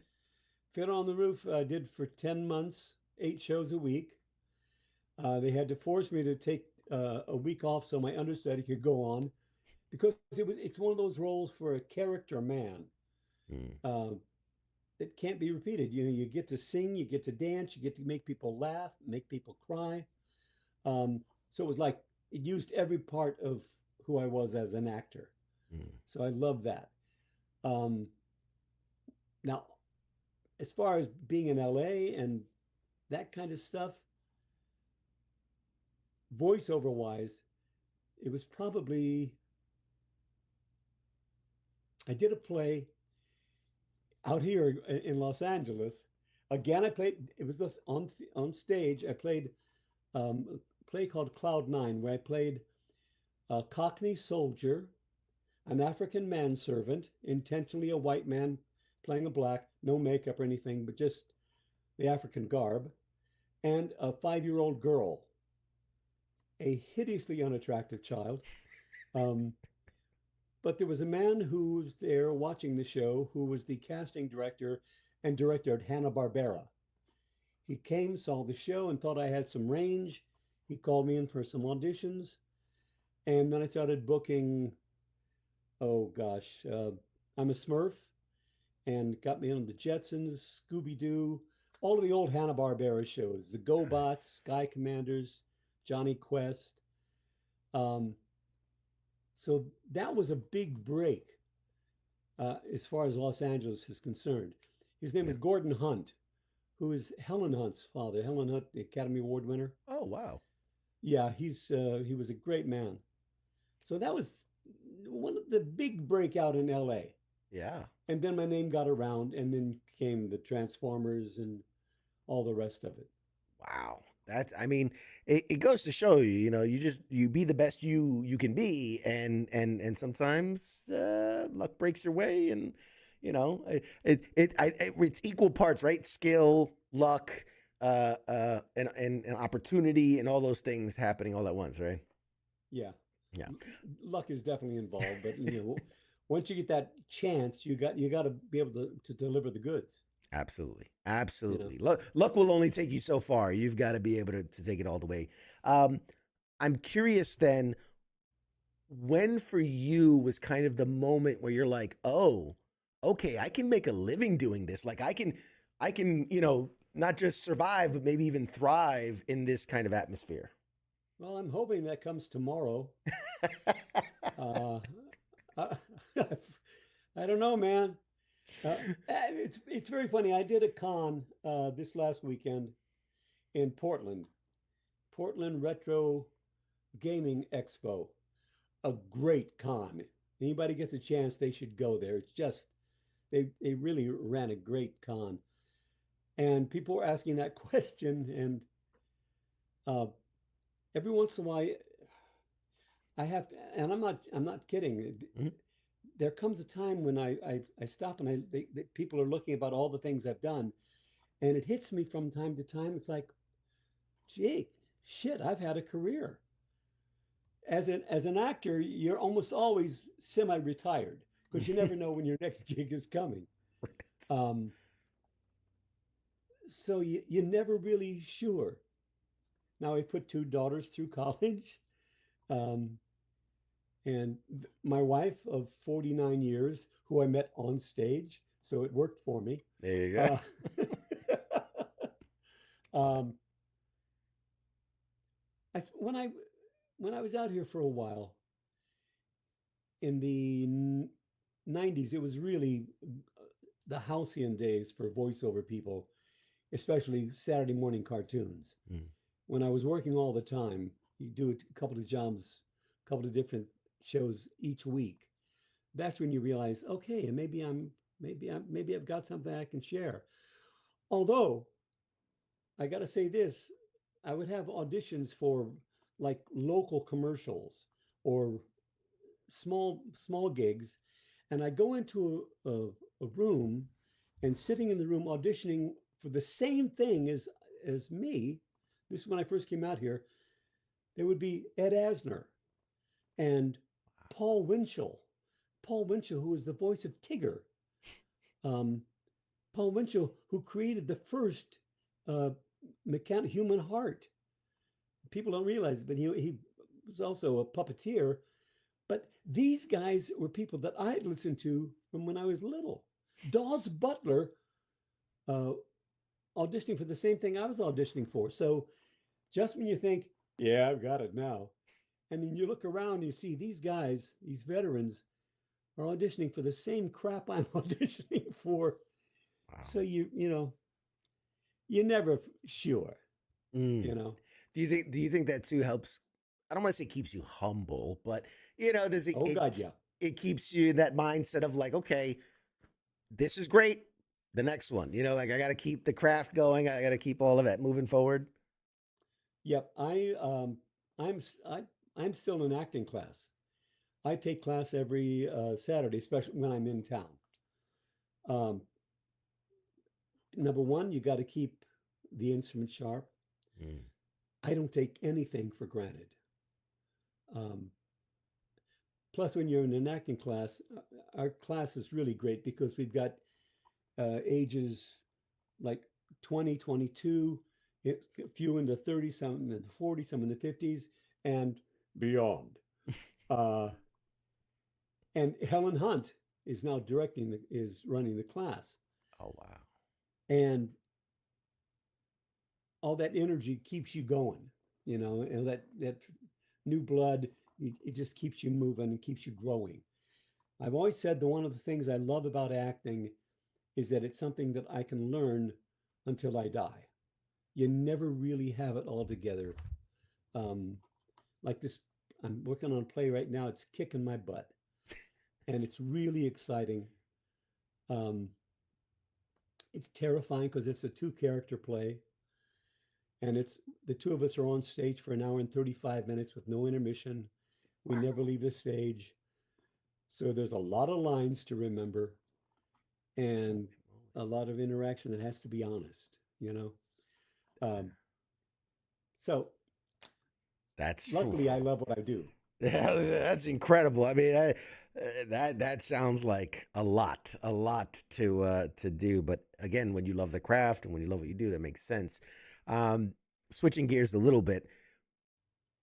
Obviously, one of your great roles, Colonel Roy Campbell. I mean, something that you hear that voice and it is instantly recognizable. It is probably one of the most iconic characters, in my opinion, in gaming history that's kind of not playable, right? He's just the voice. He's part narrator, part exposition, part, all these things. What was your initial reaction when you first got the role, when you first started diving into the character and learning the stuff? What was kind of your first initial reaction with Roy Campbell? Well, number one, I got a gig. Uh, so that was happy time. Um, Number two, having been in the military and having been a sergeant who was in charge, certainly not a colonel, but was in charge of a group of 35, 34 men. Um, I,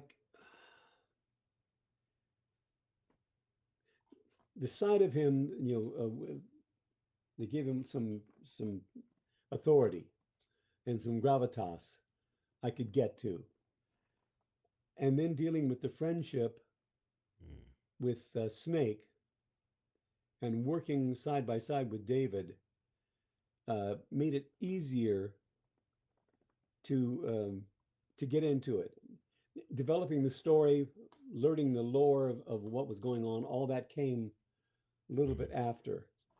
But Chris Salter, Chris Zimmerman Salter, who directed every incarnation of Metal Gear, was so good at helping us get to where we wanted, where they thought we should be, both vocally and character-wise. It's what was interesting is that, and what was wonderful about the piece is that instead of just giving directions of turn the left toggle this way, or all that kind of grab the stuff. gun. Yeah, Exactly. There was freaking story involved, and backstory. That honestly we didn't know a lot of it at the beginning. You slowly get into that stuff. I'm trying to remember the exact first stuff. Oh, the other thing was that really hit me was how big the script was. There was a lot of stuff that we were going to do, so that was daunting. Some of the phraseology, some of the words, just technically getting through that kind of stuff was one thing, but the idea that the chance that we had of sitting in the room together and playing off of each other, which doesn't happen anymore with games or a lot of animation either. You're just in the room by yourself. That made everything easy because it felt more like a radio play than it was anything else. And there was nothing like this. I'd never done anything like this. I'd worked on Diablo and Diablo 1, did the narrator and all that kind of stuff, and Diablo 2 and StarCraft, but nothing like Metal Gear. I mean, it just hadn't happened. So it was all new and exciting and terrifying. That we knew it was something special. And I also knew that I didn't want to screw it up. You know what I mean? I didn't want to. I've worked on too many games before that where you'd have one or two actors, voice actors, and the other folks would be people who worked on the game, or right. And they just didn't have the chops. And I wanted to be convincing as the Colonel. And relatable as the Colonel. It is so incredible. I remember playing Metal Gear Solid, the original. And up to that point, I mean, I've always been a gamer. I've loved games. I've played more games than I could possibly count.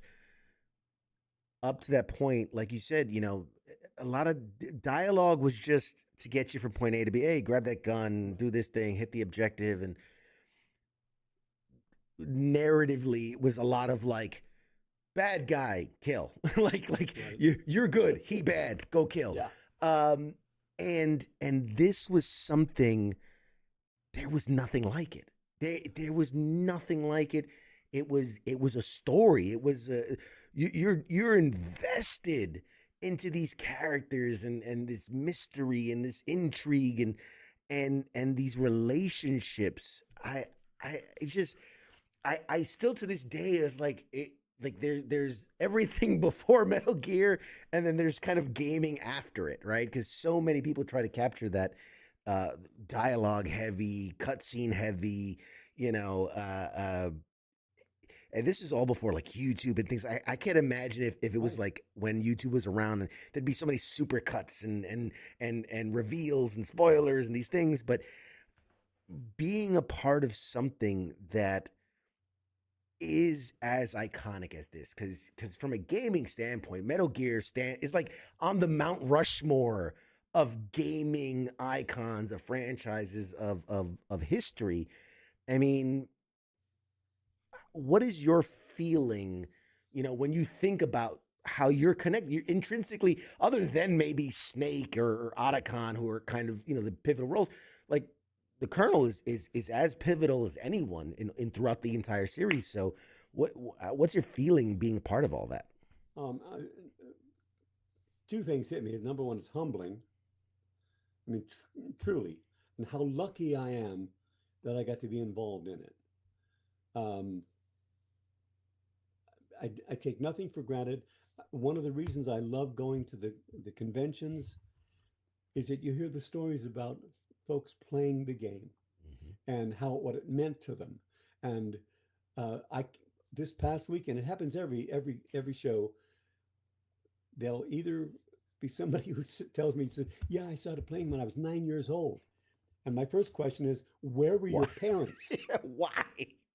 And the next thing they tell me is that, "Well, I was playing with my dad, Oh, or I was playing with my mom," and because the dad started playing it, so they started playing it, and it was their bond. mm, You it was a family deal. Mom and dad, mom and son, or dad and son.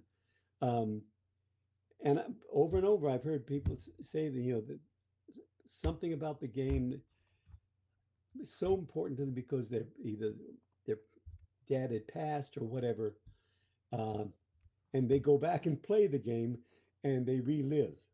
mm. I had one person say that my voice reminded me of their father who had died before he started playing the game, Oh, wow.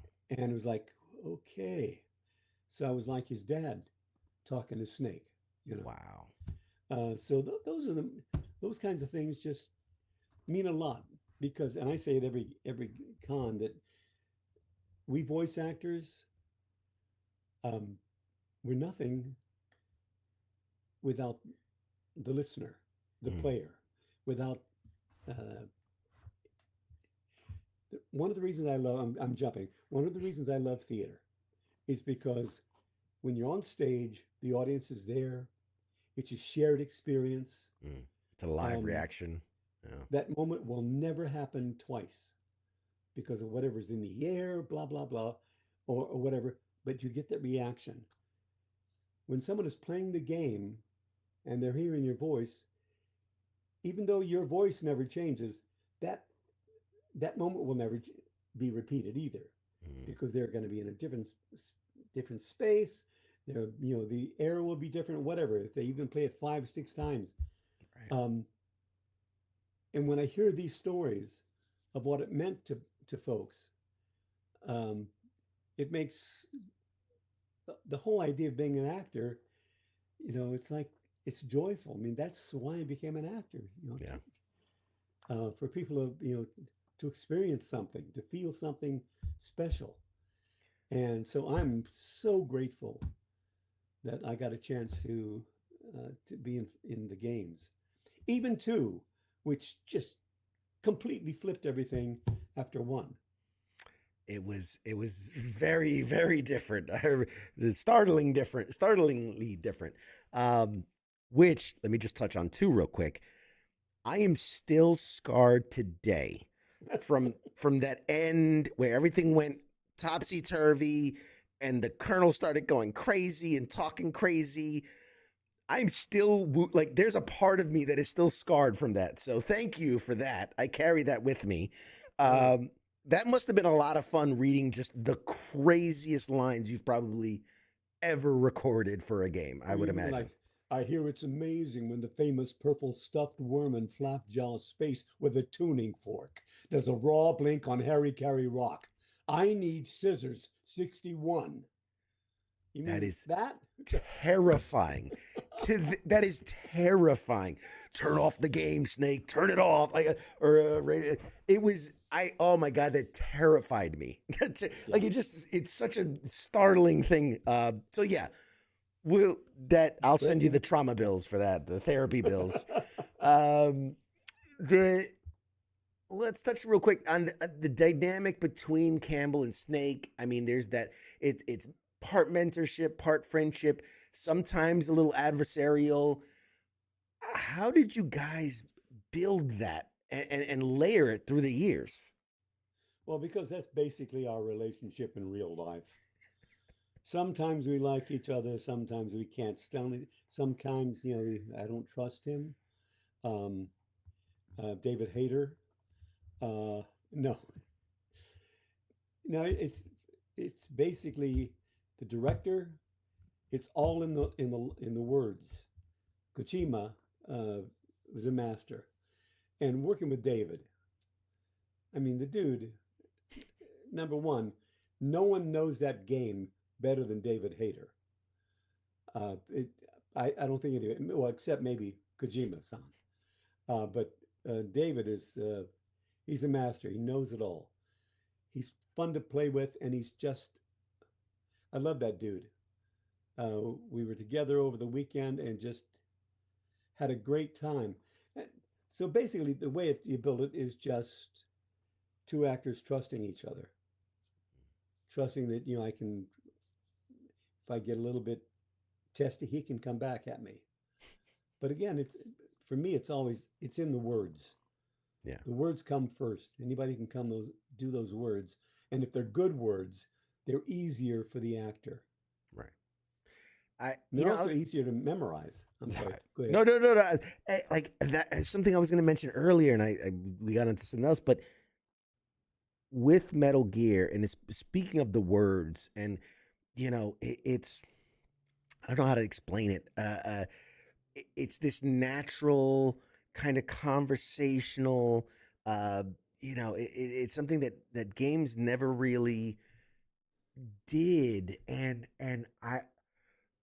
I was trying to figure out how much of that was in the street, because it comes out like in other games, it's very robotic. They'll be like, "Oh no, it's a monster! Run to the door!" And you guys brought so much life, and obviously with David and playing Snake, it always had to be really like low and serious and kind of. Right. But I felt like a lot of the other characters got to really play it up. The Merrills and the Colonel, and like really got to.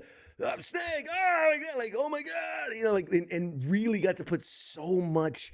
Was that like something that was intentional? Like it was directed, like, hey, pour your heart into this, or did it come out kind of naturally? I'm curious, because it hadn't been done in gaming at that point. So how does it come to be?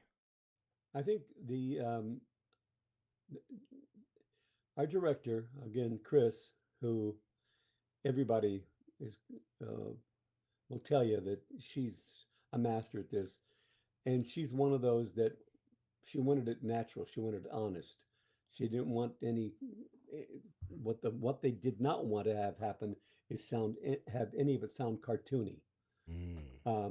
Which other games that I've worked on does, it's got to be elevated, okay?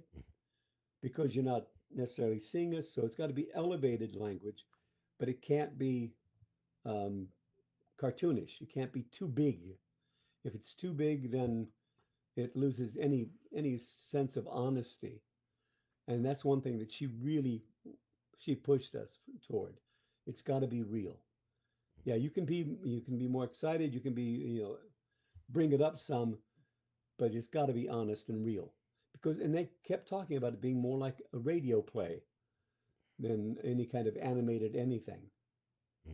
Yeah, that's what I remember. It is all like delivered. Like every line was delivered. Like this was his last words on Earth. Like every line just had so much power and raw emotion into it. Jumping back to the con side of things, there are so many quotable lines what do people ask you to say? Like, what do people like? Oh, I need you, Snake. Like, what? Wait, Yep. I can't imagine what people ask you to say or do at a convention.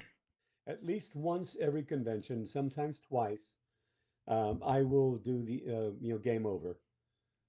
Um, yeah, where I sell You Snake. Can scared you the hell hear out of me? me. By the way, you did it at MGS Con, and I was like 2 tables away, and I wasn't ready for it.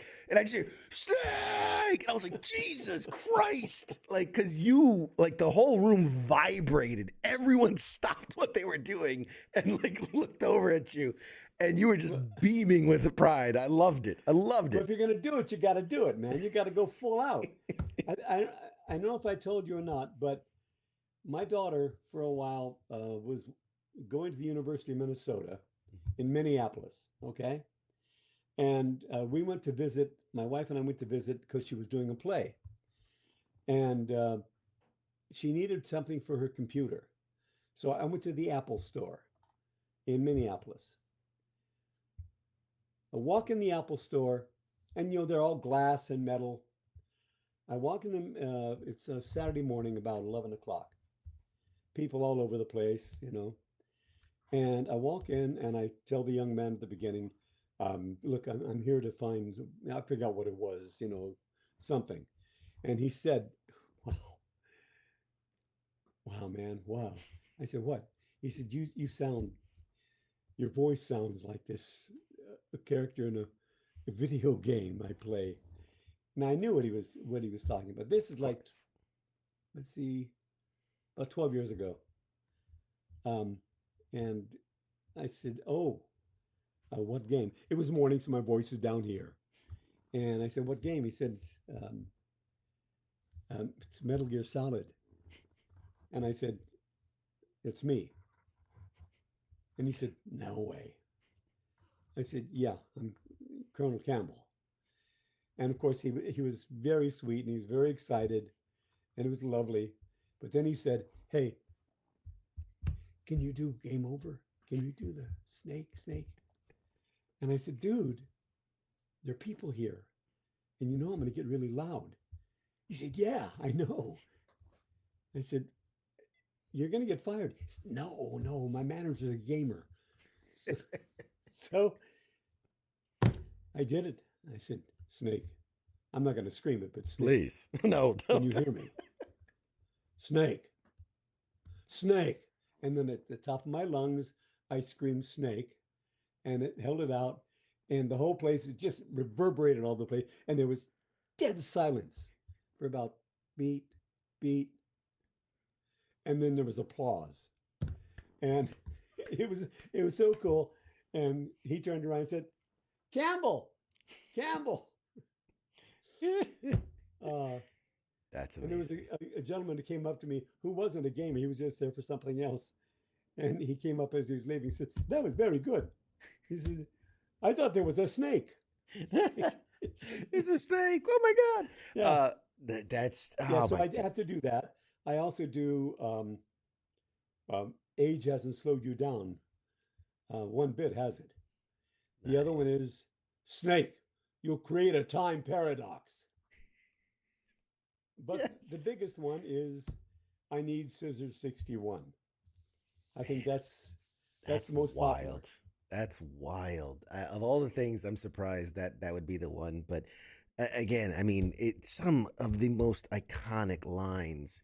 You know, like when I think back at the series of all the games, everybody knows like the "oh, you're pretty good," kind of stuff, and like Right. the classic lines. But for me, and I'm not saying that just because you're here, but like it's the Campbell lines tend to have, I don't know, they stick with you. And by the way, the only way that story gets any better is you go, "Yes, I am in the Metal Gear Solid.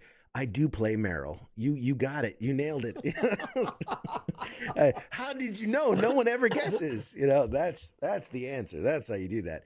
Um, Speaking of voices and speaking of different roles, you have credits across some of the biggest franchises, Ben 10, StarCraft, Skyrim, Transformers. We talked about it. With a register like yours, right? I feel like that could be limiting in some ways of like what you get cast as. But so how do you adapt the voice and the performance across all these different, iterations and worlds and dimensions and things?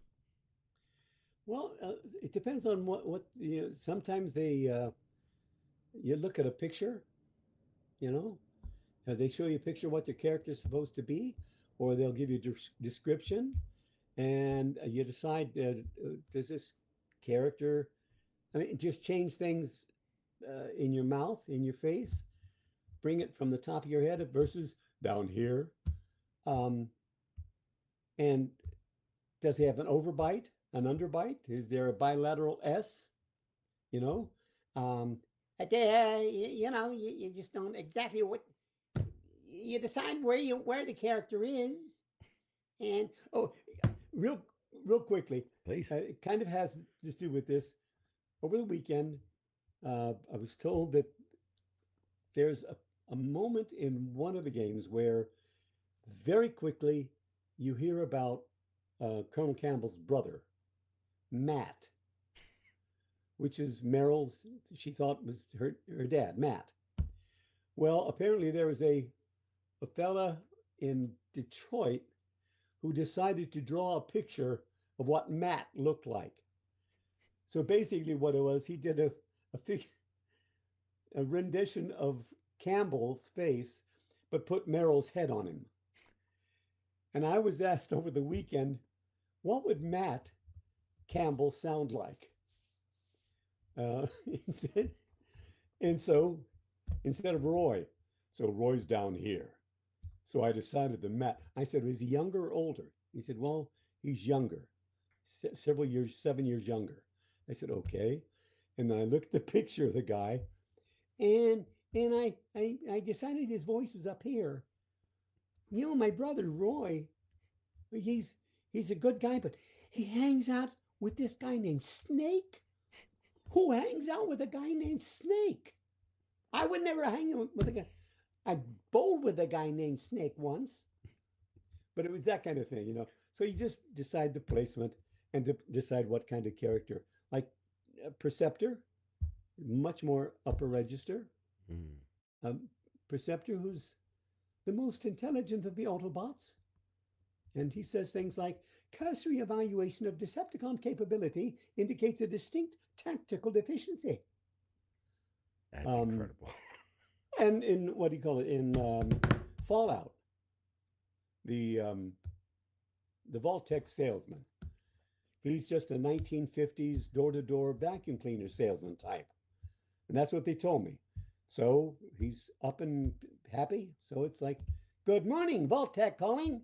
No, I'm not trying to sell you anything. It's all about you. It's that kind of thing. So you make up. You look at pictures. Sometimes they just want the placement. And sometimes you play Ultimate Evil. You know, who knows? That's amazing. You obviously have this wealth of knowledge, and like you said, you stay on your craft. If we're going to clip this later and put it out there, if you could reach out to the young actors and people that wanted to break into the voice work industry, what's the tips? What's the guidance? What's the advice for people today? Honestly, what I tell everybody if they want to get into voice acting is take an acting class. Take an acting class, maybe some improv class. We don't get a chance to improv and voiceover much anymore, but an acting class really helps because almost anybody can do a funny voice, but being able to create a life coming out of that voice is something different. And if you're going to sustain a character, you got to have some depth to him. It just can't be just that funny voice, because people get tired of that funny voice and they want to have, it's got to have some life to it, some dare I say soul. Something has to be generating from inside, some engine happening, something's going on with him. So I always say, you know, take an acting class, because it won't hurt. It will always help. You know, that makes perfect sense. Perfect sense. And we're winding down. I've had you for like the time flies by. I realize what time it is. I've worn you out. No, we could do this all night. I can go all. This is incredible. I love this stuff. You've done comedic roles. You've done serious drama roles.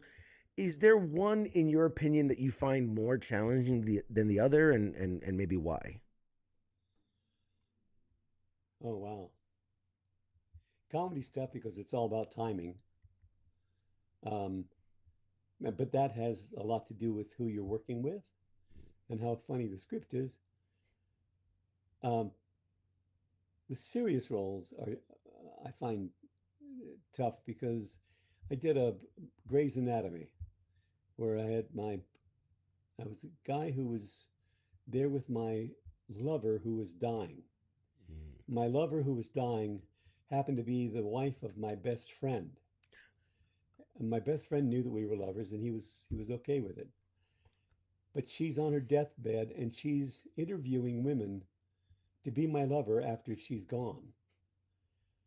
And I'm watching her on there, and then there's a point where I just break down. I just lose it. And it's easy to do that once, but then they have to change the camera angle. Okay, can we do it again? And then they'll change the angle again. So you end up doing it 3, 4, maybe 5 times because of different angles. Luckily, Debbie Allen, who was directing it, was nice enough and is an actress enough to know that instead of picking up like just a little bit of it, she let me do the whole scene over and over and over again. And it's tough because it takes something out of you.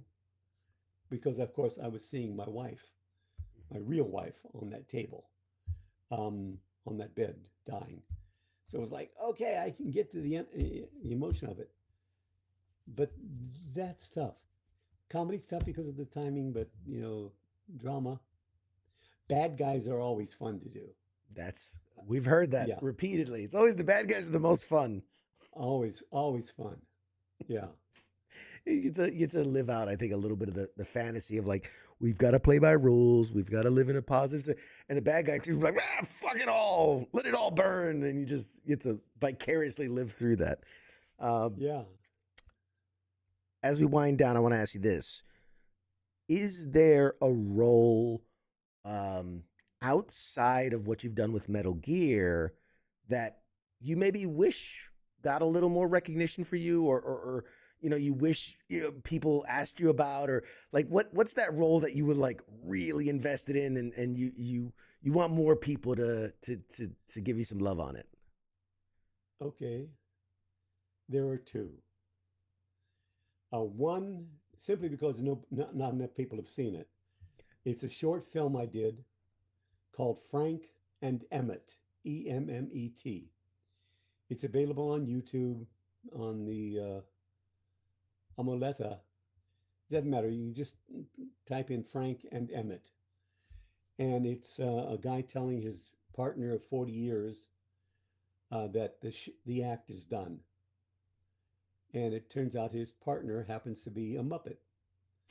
And it's sweet, but there's a lot more to it than what you think. We were Oscar qualified, but of course we didn't make it all the way. It's only 12 minutes long, and we shot it during the height of the pandemic with my pandemic beard out to here. And that I'm really proud of, and I really hope people see.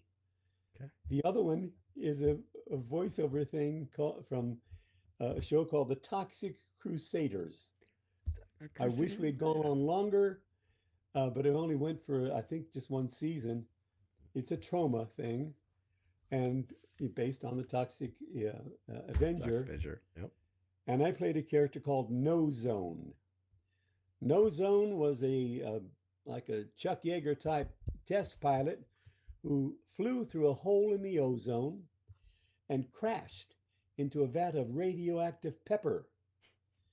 And he came out with one leg fused to his wheel of his airplane and his nose super huge, and his power was sneezing, and he could sneeze down a forest if he had to, knock down all the troops.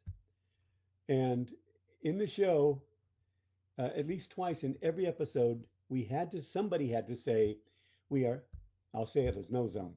We are superhuman. No, we are hideously deformed creatures of superhuman size and strength. So, yeah, there goes Colonel Campbell. I love that's awesome. Degrading. I actually remember the Toxic Crusaders. I remember that. I haven't thought of that in It's so decades, silly. but what a great premise. This has been just a phenomenal conversation. I have loved every moment of chatting with you. I could literally ask you a million more questions, but I do try to be respectful of my guest time. You've already given so much. Are you a big social media guy? Like, can people follow you? Can people interact with you? I want to give you that moment to shine. Absolutely. I'm on Instagram and on Threads and Blue Sky and Facebook, of course.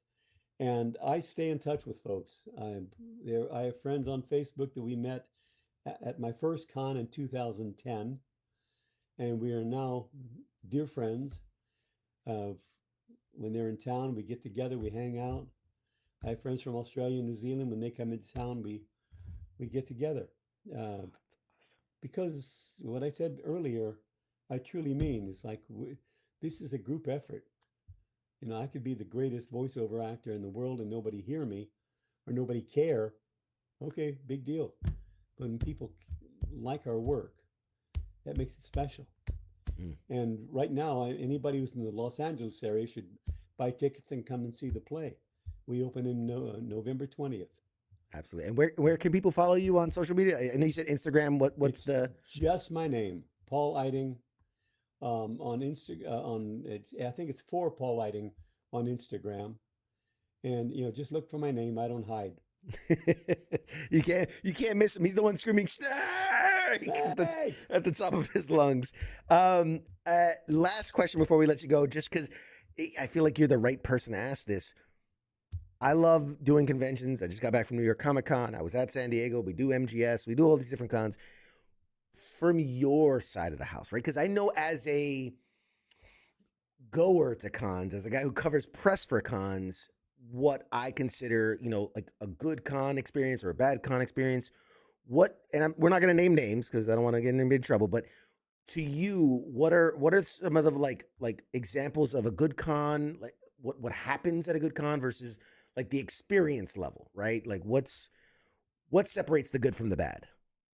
Okay, for me, I like a mid-size. How do I put this now nicely? I can just talk about, there are expos that I go to in Australia or New Zealand that get so big that you end up having a line there and you have a handler pushing you, hurry up, hurry up, hurry up. And I'm not good at that. I feel that if somebody's coming to meet me and get a picture, have me sign something, I want to interact. I want this to be an experience. I don't want to, here, oh, okay, there you go, goodbye, nice talking to you. So I like them when we have a little more time. I often like Sundays because Sundays are generally slower than Fridays or Saturdays because people can come and hang out. Yeah. I never mind that. At every con that I go to now, there's somebody that we've met years before who just come out to shoot the breeze and talk about their life, my life, what's been going on. So I like those when we can actually interact with one another. Yeah. Not speed through anything. Yeah. I think, and as a person that goes to it, like, I think there's an understanding of like, hey, it is a business. It is, and especially like at a New York Comic Con when there's 10,000 people waiting in line and you want everybody to get their turn and all this. But I completely understand. I can say, as someone who has stood there and witnessed and watched you and David and Tasia and Who else? Chris Randolph and Cam Clark and Phil Lamar at these MGS cons. You guys have such a relationship with the fans, and you give, like, I can't imagine how exhausted you must be at the end of this, having to, the same way you treat the role of pouring your entire being in. I just stand there and watch, and I'm exhausted for you. So, Yeah, how do you I survive that? appreciate that. No, because especially on Sunday night, at the after 3 days, what made it worse is I just come back. We were in Ireland for 2 weeks. Mm. I got back to Los Angeles on Wednesday night. On Thursday morning at 4 in the morning, I was up to fly to Portland. By Sunday night, my voice was down here. I was really, and it takes a lot out of you because I don't want to be a robot. Thank you for noticing that because that's what it's Absolutely. all about. You got to invest. You got to be there. Absolutely. People have come and waited and waited and waited. I'm not going to blow anybody off. It's like, no, let's have some fun. Let's. I mean, that's what our life is about. Come on. Yeah. Yeah. That personal interaction is what makes us human. It's true. Yeah. And it's honestly one of the reasons why, especially on this show, I love talking to voice actors the most. We've had actors, we've had directors, we had writers. There's something I think special about voice actors, and I think the connection they have with the fans versus like maybe with like the media, the celebrity of it all, right? There's a little more humility. There's a little more like you can walk around and not get hounded, people, chasing you down. But every time I have been to a convention, Peter Cullen, the voice of Optimus Prime, like I was at a convention and they were like, "Sir, it's close. They're turning the lights off." And he's like, Right. "I still have people in line. Right. I'm not leaving until I see the last person in line." And it's like, Absolutely. it blows my mind how much you guys do that. I was at New York, and it was David Hayter, Cam Clark, Tasia, somebody, and then Christopher Randolph. And they were in the line, and I was just hanging out with Chris, which, by the way, side note, he was supposed to be on my show last week and forgot. So I had to give him a little, little encouragement while I was at New York. I was like, man, come on now, come on. So we're gonna get him back on later. But next time you see him, tell him I showed I'll up. do it. I showed I'll up do and it. I was Remember. early. But no, I got to watch them, and like just it's different. I don't want to knock anybody, but again, as someone who covers this stuff and sees it from a different lens than either the creator side or the fan side, like I've seen the Hollywood people who, oh, thank you. Okay, yep, smile. Yeah. And then move it. And then I've seen the guys who jump from behind the booth and interact and almost like slip into character and hear the stories and go, "Oh, I remember you," and that's, oh my God. And it's wild to witness. And I tell people, like, if you don't go to, like, you have to go to a convention and meet these people, because it's an experience, and it's something that you will hold on to. And again, I can't thank you enough for you've always been kind to me and everyone you meet. I hope we're friends now. I hope that we are Yeah. colleagues. And like I said, I could talk to you for hours more. So we have to have you back on. Oh, look at the hat. The hat I gave him. Oh my God, that means the world to me. No, All weekend, whenever I go to anywhere now, I've got my pin as well. oh my I want God, people that to know. I want people to throw some money beautiful. at it. No, that's Yeah. beautiful. It's a great We're in this organization. together, brother. Yeah. That's the other thing that I think most voiceover folks and truly me, this whole thing called life, Hmm. we're all in this together, and I owe it to the fans of my work. I have, I'll never be able to say I have my fans. They're fans of my work. Yeah. I don't think my ego is big enough to say, yeah, they're fans of mine. Yeah. No, they're fans of Who my doesn't work. know Paul Eiding or Eating? Some jerks call him. I don't know. Yeah, some jerks call him Eating. I don't know. Those people don't know anything. Yeah. Oh no, did we listen? Oh, there we go. We break it up a little bit. I can't thank you enough for taking the time. I hope he's not frozen and he's hearing this. Are you good? Are we good? I'm good. Okay. Little glitchy on my side, but that's okay. That's okay. Paul, I want to thank you from the bottom of my heart for being here, for doing this. Like, it's weird. I can see you, but I don't think the audio. There we go. You still hear me? That's so Hello? weird. There we go. Okay. It's weird. It was cutting in and out. Okay. We're good. Again, thank you so much for being here and doing this. It has been an incredible honor. I hope I can bring you back and we can further discuss, because, again, you've had such an incredible career and done so much. 1 hour wasn't nearly enough time to really dive into it all. I'm going to go find that clip. What was it? Frank and Emmett? Was that the one you talked about? Frank and Emmett. Frank and 12 Emmett. minutes out of your life. It's well deserved, and we're gonna share it out there. We're gonna put the link out there so that people can find it and watch it. Ladies and gentlemen, follow him, engage him. He's a great guy. I'll give you the last few seconds to say your goodbyes to the audience, and then we'll let you go. No, I appreciate it, man. It's been a heck of a lot of fun, I'm much better than Chris ever would be.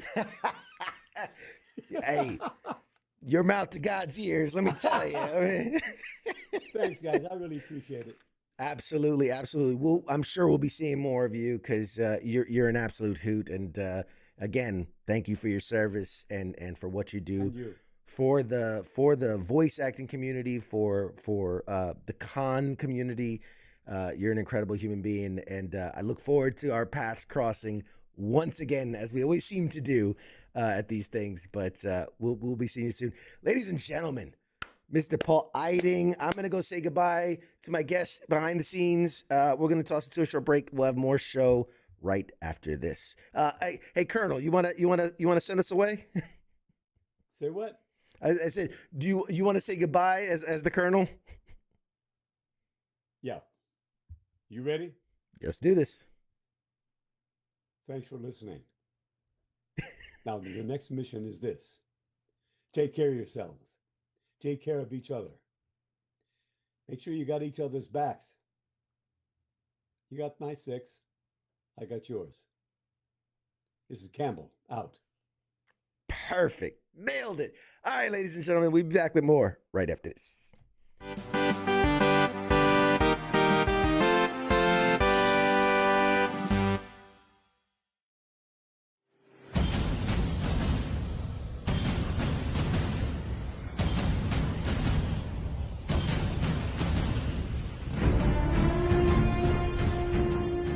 Hey, you there? Yeah, it is right, you. Let me ask you something, right? Where the hell do you think that you're going? Oh, would you think because the show's going to commercial that means you get to just walk away? Well, CQ asked me to pass on the little message, alright? And it says, I'll be back.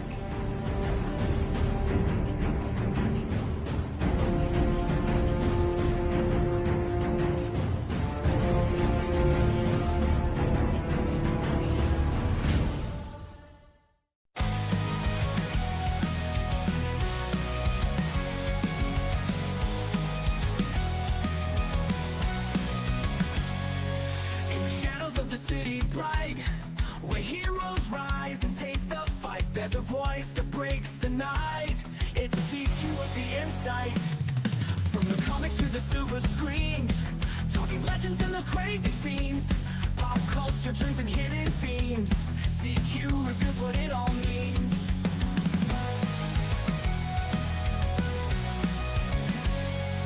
From the comics to the silver screens, talking legends and those crazy scenes, pop culture dreams and hidden themes.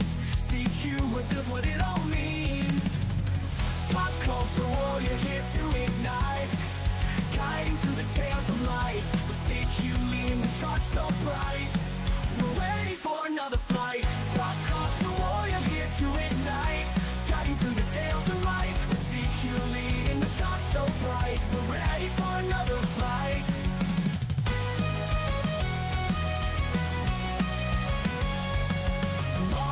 twists and turns. Villains play and heroes learn. Every episode we'll discern lessons from the past and learn. Games we play and books we read. See, choose lessons what we need. Memories that make us bleed. Together we will take the lead. Pop culture warrior here to ignite. Guiding through the tales of light. The CQ leading the charts so bright. We're ready for another fight. Pop culture warrior here to ignite. Guiding through the tales of light. The CQ leading the charts so bright. We're ready for another fight.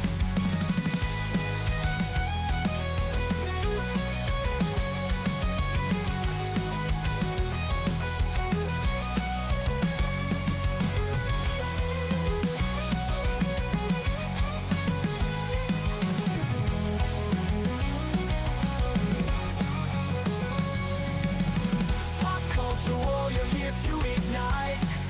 Guiding through the tales of light. The CQ leading the charts so bright. We're ready for another flight. Pop culture warrior here to ignite. Guiding through the tales of light. The CQ.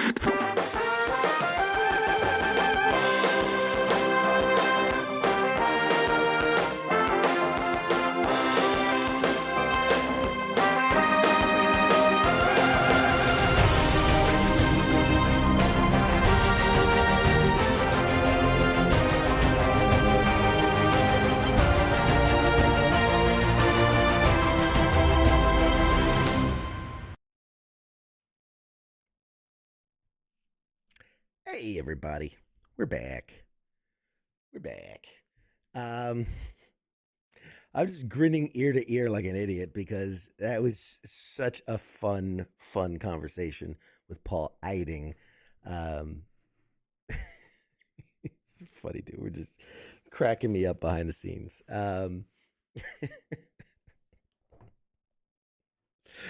Oh God, if you guys could hear the conversations I have when I'm in the green room with the guests, it's funny. And I'll tell you, as he was hanging up, it's so adorable. I love it. We were, saying our goodbyes and whatnot, and he's like, "Okay, thanks for having me," and this and that, and like he went to hang up, and sometimes I guess you say things out loud. You know, we said our goodbyes, and I'm like, "All right, see you, have a good one," and he goes, "Okay, goodbye." He's like looking to log out or to close the browser or whatever, and he's like, "That was really fun." And it was to himself. He wasn't saying it to me. He was saying it to himself, but it made, like, I'm blushing. It made me smile, and it just made my heart so warm to know that he had a good time and he enjoyed himself. And I love, oh man, it means the world to me. Like, a lot of the people that come on this show are people that, for the majority, because sometimes, you take what you get, but a lot of the people that I've been fortunate to talk to are people that I've grown up with, or that I've loved their work, or that I respected them for different reasons. And,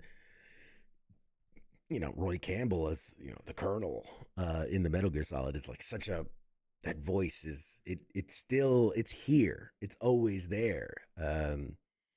So it's fun to get to sit and talk with him and talk about his career and whatnot. And man, I love it. God, I love it so much. It's my favorite part. My favorite part of the job. Favorite part of the job is getting to sit and listen to these guys tell their stories. But anyway, with that, man, we covered a lot today. Your Comic-Con and the WoW Cube and the Xbox Rogue Ally and the Alex Ross giveaway and this big box of giveaway stuff that I have to give away. So if you can hear the sound of my voice, keep watching, because we're going to be giving away a lot of stuff from probably Halloween all the way through to Christmas. I've got to clear out just so much stuff. So, hey, Charles, awesome interview. Thank you, man. I appreciate that. It's my joy. So yeah, so keep watching, stay tuned. Lots of giveaways. We've got FTX this week. Oh, you know what? I can share the new updated logo. So here's the latest and greatest of what's available here at WTF Nation Radio. Starting with Monday nights, it's the King and Me and the Monday edition, or the King and Me followed by the Monday edition. Tuesdays right here, Pop Culture Warrior. That's me. Wednesdays is the Sports Bar followed by the Smoke Pit. Thursdays is Sergeant's Time. Fridays, every other Friday, which is this Friday, FTX, Friday Night Tabletop Exercise. And rounding out the week is Saturday's Weekend Co-ops, which is just a lot of fun.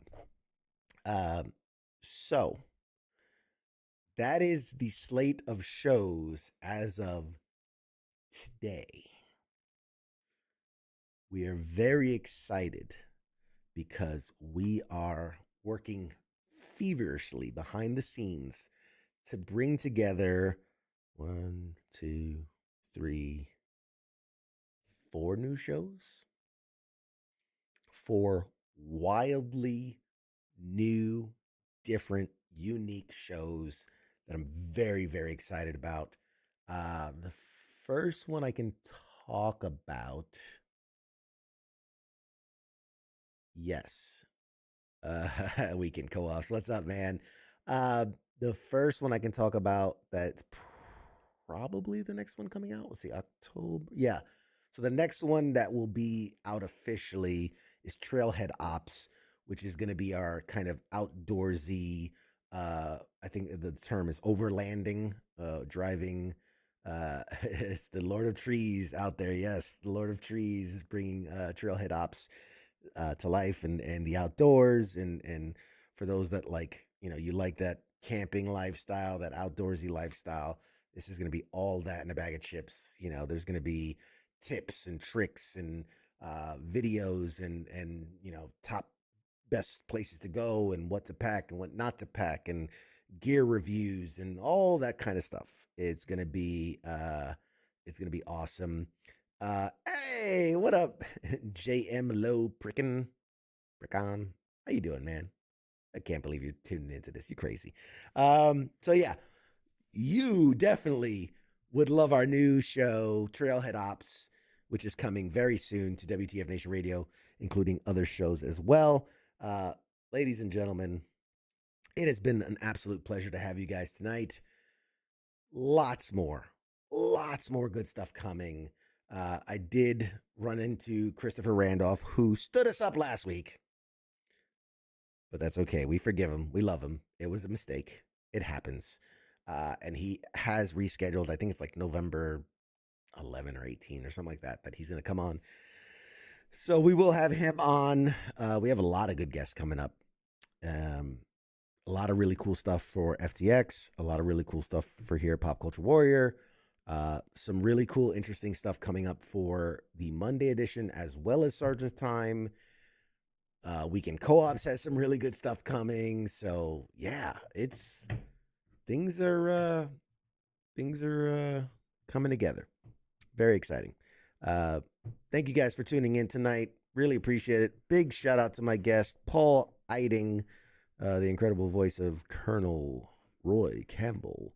And I got to put together like a Metal Gear series because I've had David, we'll have Christopher, we've had Paul, we've had Phil, we've had Tasia, we've had Debbie, we've had Vanessa. I got like who else are we missing from? There's like the entire cast of Metal Gear. Yeah, I mean we've had so many of the voice. Oh, we had God, was it Josh Keaton? Did Young Ocelot? Yeah, we're collecting the Metal Gear talent like Infinity Stones. Exactly. At this point, we're gonna have like a bingo card, like bingo. I got all of them.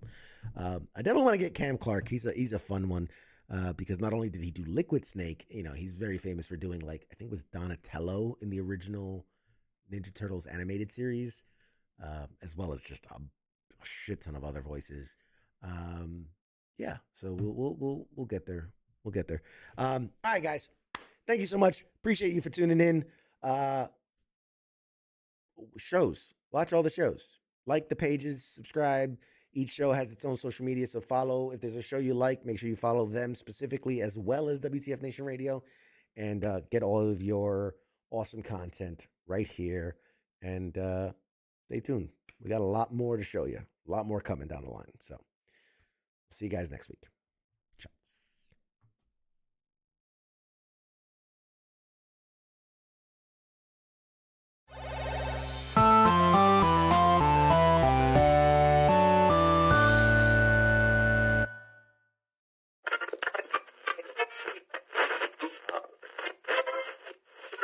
Let's see